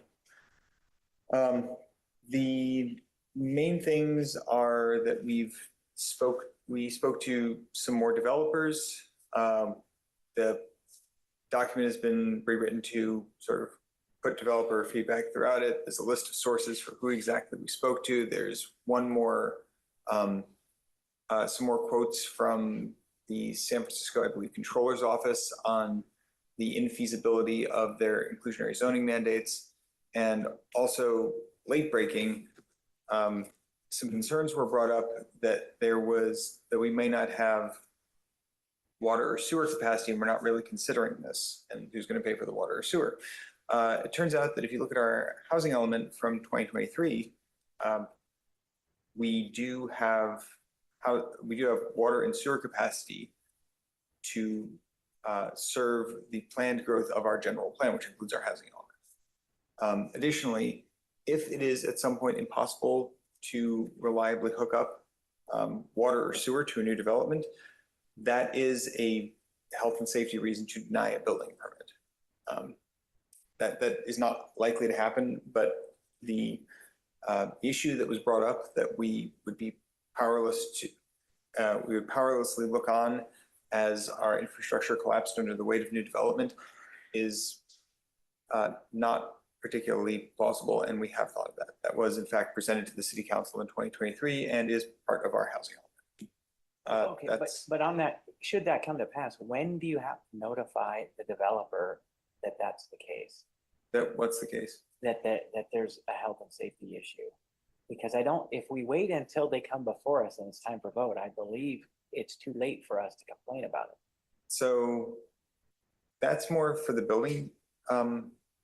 So there's a whole process by which the city declares a state of emergency. I don't expect this to happen. I guess I'll weigh in. So the four corners of the ad hoc subcommittee, I think, is looking at trying to look at streamlining and helping housing develop. The capacity of the city is a whole different matter. I don't think you're making recommendations on upzoning. We have our own housing element, we have our own general plan. SB 79 established a new capacity. Questions on capacity, water, sewer, happy to talk to in a further date, but I don't think it's within the four corners of our ad hoc subcommittee. Generally, in answer to your question, Commissioner Halney, generally a health safety issue or a conflict with objective standards are only the two areas where you could not deny a housing project. It has to be generally knowable upfront or at the time, definitely before a hearing. I just say that issue probably goes far and beyond the four corners of what the ad hoc said. Yeah, I'm not suggesting that we do something different than that. That has been brought up as a reason why we should forestall development, and it's brought up every time we have another development, somebody brings it up. Every single time. we There's actually did always think about that. At least one resident that brings it up, on every single project, not only in Campbell, but everywhere else. So, Yeah, it turns out we looked at that. Yeah, we were there. We all received that report, and frankly, I did not remember that part of it. Yes, that's the. So going forward, we're going to. I'm going to see if I can talk to people, hopefully from Los Angeles and San Jose, who managed to do much faster building permit reviews, and how Los Angeles managed to, I think, like an average of 45-day turnaround, like how that was plausible for them. I think that's mainly what I have going forward. And I hope to talk to staff about what it would take for them. So yeah, that's who we've talked to. One question I have is like, what form, like when you are done, are you planning to bring this back to us with a set of policy recommendations? Yes. Is that the final form? Yeah, we want to make sure that we have policy recommendations that will be both effective and plausible for the city. And hopefully that City Council will also go for it. We may bring to City Council, they may say, how dare you do this? And we come back here, we figure something else out and bring it to them. But it will come here, we will discuss it, we'll And hopefully I will have enough footnotes that everybody will be fully convinced of everything I'm hoping that we do. Yeah, because that sounds great, because there are a couple of these, I think, just seeing them described, it's a little difficult to understand like the before after as it relates to like whatever's on the books now or what you think that would drive. So I think that level of specificity is going to be really helpful to Okay, I can make some evaluate the note about ideas that. when you get there. Yeah. That was my only comment. Maybe. Good problem. Yeah. Okay. I will open the public portion of this item. Can you state your name? I would politely request that I get 2 minutes. Because Of the last meeting I was at, the speaker and the noise, I got very frustrated and comments were made to me about what I said that weren't clear and what I was trying to say. So I wanted to first make one statement about that and then talk about because I did meet with Matt and Adam. All right, 4 minutes. I'm sorry, I should have mentioned, we also met with Right. Ms. Landry and Right. Roy. Okay. 4 weeks ago, I came to a meeting to talk about the technology park. And I sat and listened, and I heard Bill remind you guys of potential conflicts and making statements and then having to come take votes and being biased. I got up and made a comment about that, and that there was a public perception of bias on people on the planning commission. A public perception, and every ethic class I ever took was public perception is reality. I was approached after that meeting with some very conflicting statements about bias. And a certain member came over to me and said, we have to do this. And I said, look, I'm not going to stand here and argue. And I walked away. And then it came up later about wanting to meet. And I said, I came later, the next meeting when the speaker was going off. And what I was trying to say is there is a public perception that people on the Planning Commission are biased. And the question is then why? And what I said, and I don't know how it came out, but I said something about people thought that you were in cahoots with developers. Okay, I have no proof of anything. I'm trying to relay to you guys what I have heard and then what happened after the meeting when someone comes over and basically makes some very biased statements to me. I'm not accusing you guys of being in cahoots, collusion, whatever the word is. What I'm hearing is people are concerned that there's a bias that's being expressed. How can you then be fair in voting? So I want to just make that very clear. I'm not, okay. So that's enough that. I want to appreciate that Matt and Adam did meet with Roy and I to address some of the concerns that we have. And I appreciate that Adam put the report in here. He did list our names. But I'm still concerned, hang on here, sorry. I'm still concerned because there are statements in here that say things like, currently the source of capital park development. And in view of that, it would be better to place a pause on park funding. Okay, that says it right here. But then earlier when we were talking about park funding, there was the comment of, well, we aren't just proposing that. Well, your report is proposing that. It's not my report. I'm the report, sorry. I just, fuck, my eyes are gone tonight. I'm proud of Campbell. You can tell I'm proud and I want you guys to be proud and I want the community to feel like we're all open and receptive to what's going on, that you're here, you're listening, and that you aren't biased. And I'm out trying to help promote the city in what we're doing. So I'm here as a concerned citizen. I am also here as a landscape architect who is doing housing development projects. I've finished 2 that we both had 10 units and having to go through the process. And when I read reports about taking away the one meeting where you can come and bring up health and safety issues, and that will streamline the process by taking away that one meeting, I ask questions of like, well, really, how long is the process? when a person submits an application and they get an incomplete letter, how long does that take? And then the city has to review and write the incomplete letter. There's 30, 60, whatever days. Then the developer gets it back. And now the architect team of multiple disciplines have to respond. Was that my first 2 minutes or that's my 4 minutes? I don't know if you want me to finish my sentence. Finish your sentence. All right. I would really like you guys to investigate how long are developers taking from the time they make their first permit to the time they get a complete letter. Because I see that in what I'm doing is a big problem. And the architects, the standard thing is, oh, everybody gets an incomplete letter. Well, no, I'm sorry, I don't. I get maybe a typo. I go through those lists, I make sure that they're set. And developers, I don't think are conveying that in this process of, oh yeah, my architects took 3 months and were wrong, and then we had to do it a second time. So I really would like you guys to look at like this, what this incomplete, like how many people are getting letters, how long does it take to respond? You know, because you are doing it more than once. But you mean application complete, correct? The application is submitted with a set of architectural plans. The staff spends time to review it and they issue an incomplete letter and says it's not complete. The application is not complete. The application is not complete. The plans are not complete. The application is not complete. That is a very long process when you keep getting incomplete letters. Yep. So, I mean, I don't know what the statistics are. I've kind of mentioned to Daniel in passing about that, but I am concerned. I've been here expressing my concerns, but I'm not saying you guys are in cahoots with anybody.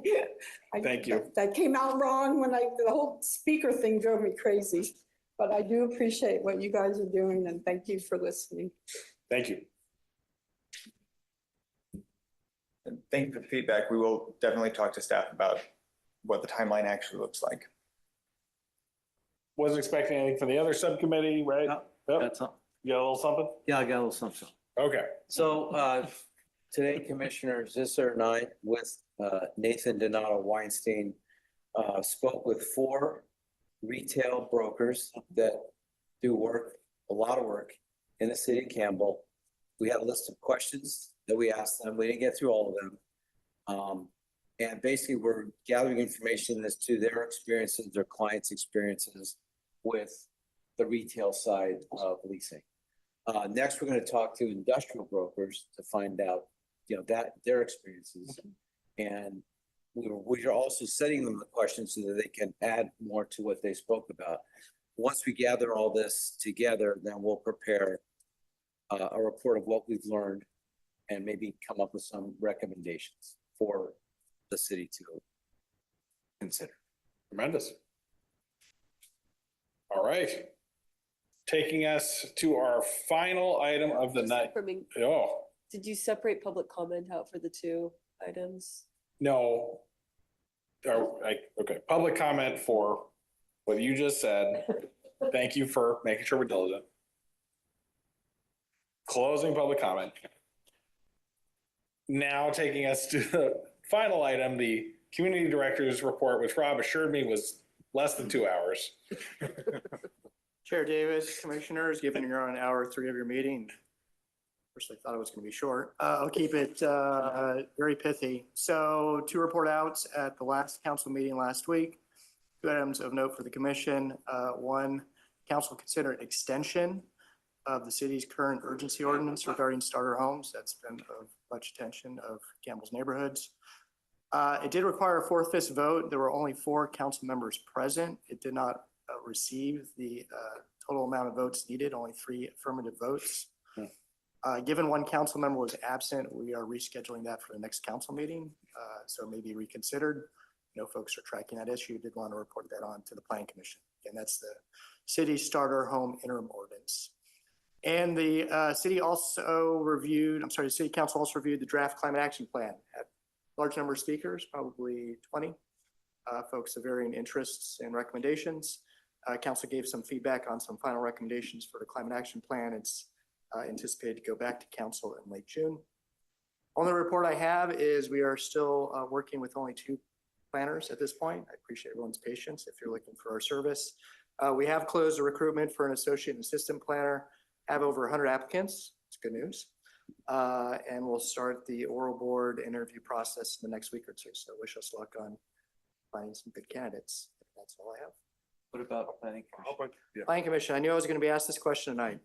I reached out to our, thank you, Vice Chair Aquilino. And you preempted Chair Davis. So I'm usually asking this question. You're ready for next year. It's still vacant, obviously. I do know we have at least 2 submittals. I haven't tracked if there were more. That was the last I heard. There have been challenges due to the absence of 1 council member recently. I know that council member had some family medical issues. They are hoping, and this came from the city clerk, in the next few weeks to be able to convene the city council to review those candidates and make a selection. Okay. Great. All right. Okay. It's my understanding that you submitted a questions to HCD with regard to the starter home issue or the demolition ordinance. I'm not quite sure what. First of all, I wanted to confirm that you had done that and whether or not you've received an answer. Yeah, correct. We submitted a number of questions. If the commission would like, it's all posted on our, if you want to look up our starter home website. I believe 6 questions we asked the state with respect to the current ordinance, prior ordinance, demolition control ordinance, legality, conflict with state laws. We verbally met with the HCD staff working on it, including City Attorney Bill Seligman, myself, and 2 senior planners. Talk through generally some of the issues around it. I think it was an exploratory meeting. Following that, they said they were investigating and they would give us a written response within a month or 2. And we have asked that that's a published response. There is an option sometimes to receive only verbal assistance. Given the significance of this issue to Campbell, and I'm presuming the other 482 cities in California, I think that we're asking for it in writing. Okay, thank you. And with that, Oh, I'm sorry. oh my Seriously. goodness. We didn't get the starter home ordinance passed. What is the state of things and when does it change? Starter home ordinance is in effect until June 5th. What happens if nobody votes on it after The that? council will reconvene on June 2nd. If they have 4 affirmative votes to extend it, it will stay alive. If they do not have 4 affirmative votes to extend it, it will expire on June 5th. There'll be no local ordinance implementing starter homes. The issue is there's a lot of mechanics in how we process starter homes, that ordinance. So there'll just be a lot more difficulty. I'll just say both the developers, neighbors, staff, on the rules of how starter home projects are processed. So if there's no ordinance versus it doesn't revert back to the old word. Does not, yeah. When the council took an action at April meeting, they repealed the prior ordinance and adopted the new ordinance. So in effect, it would follow the state's law. That is true. That's a good thing. And with that, at 10:10 p.m., I adjourn us to our next meeting. We don't have a meeting in 2 weeks. So that is a meeting in late June 2026. Have a good night, everybody.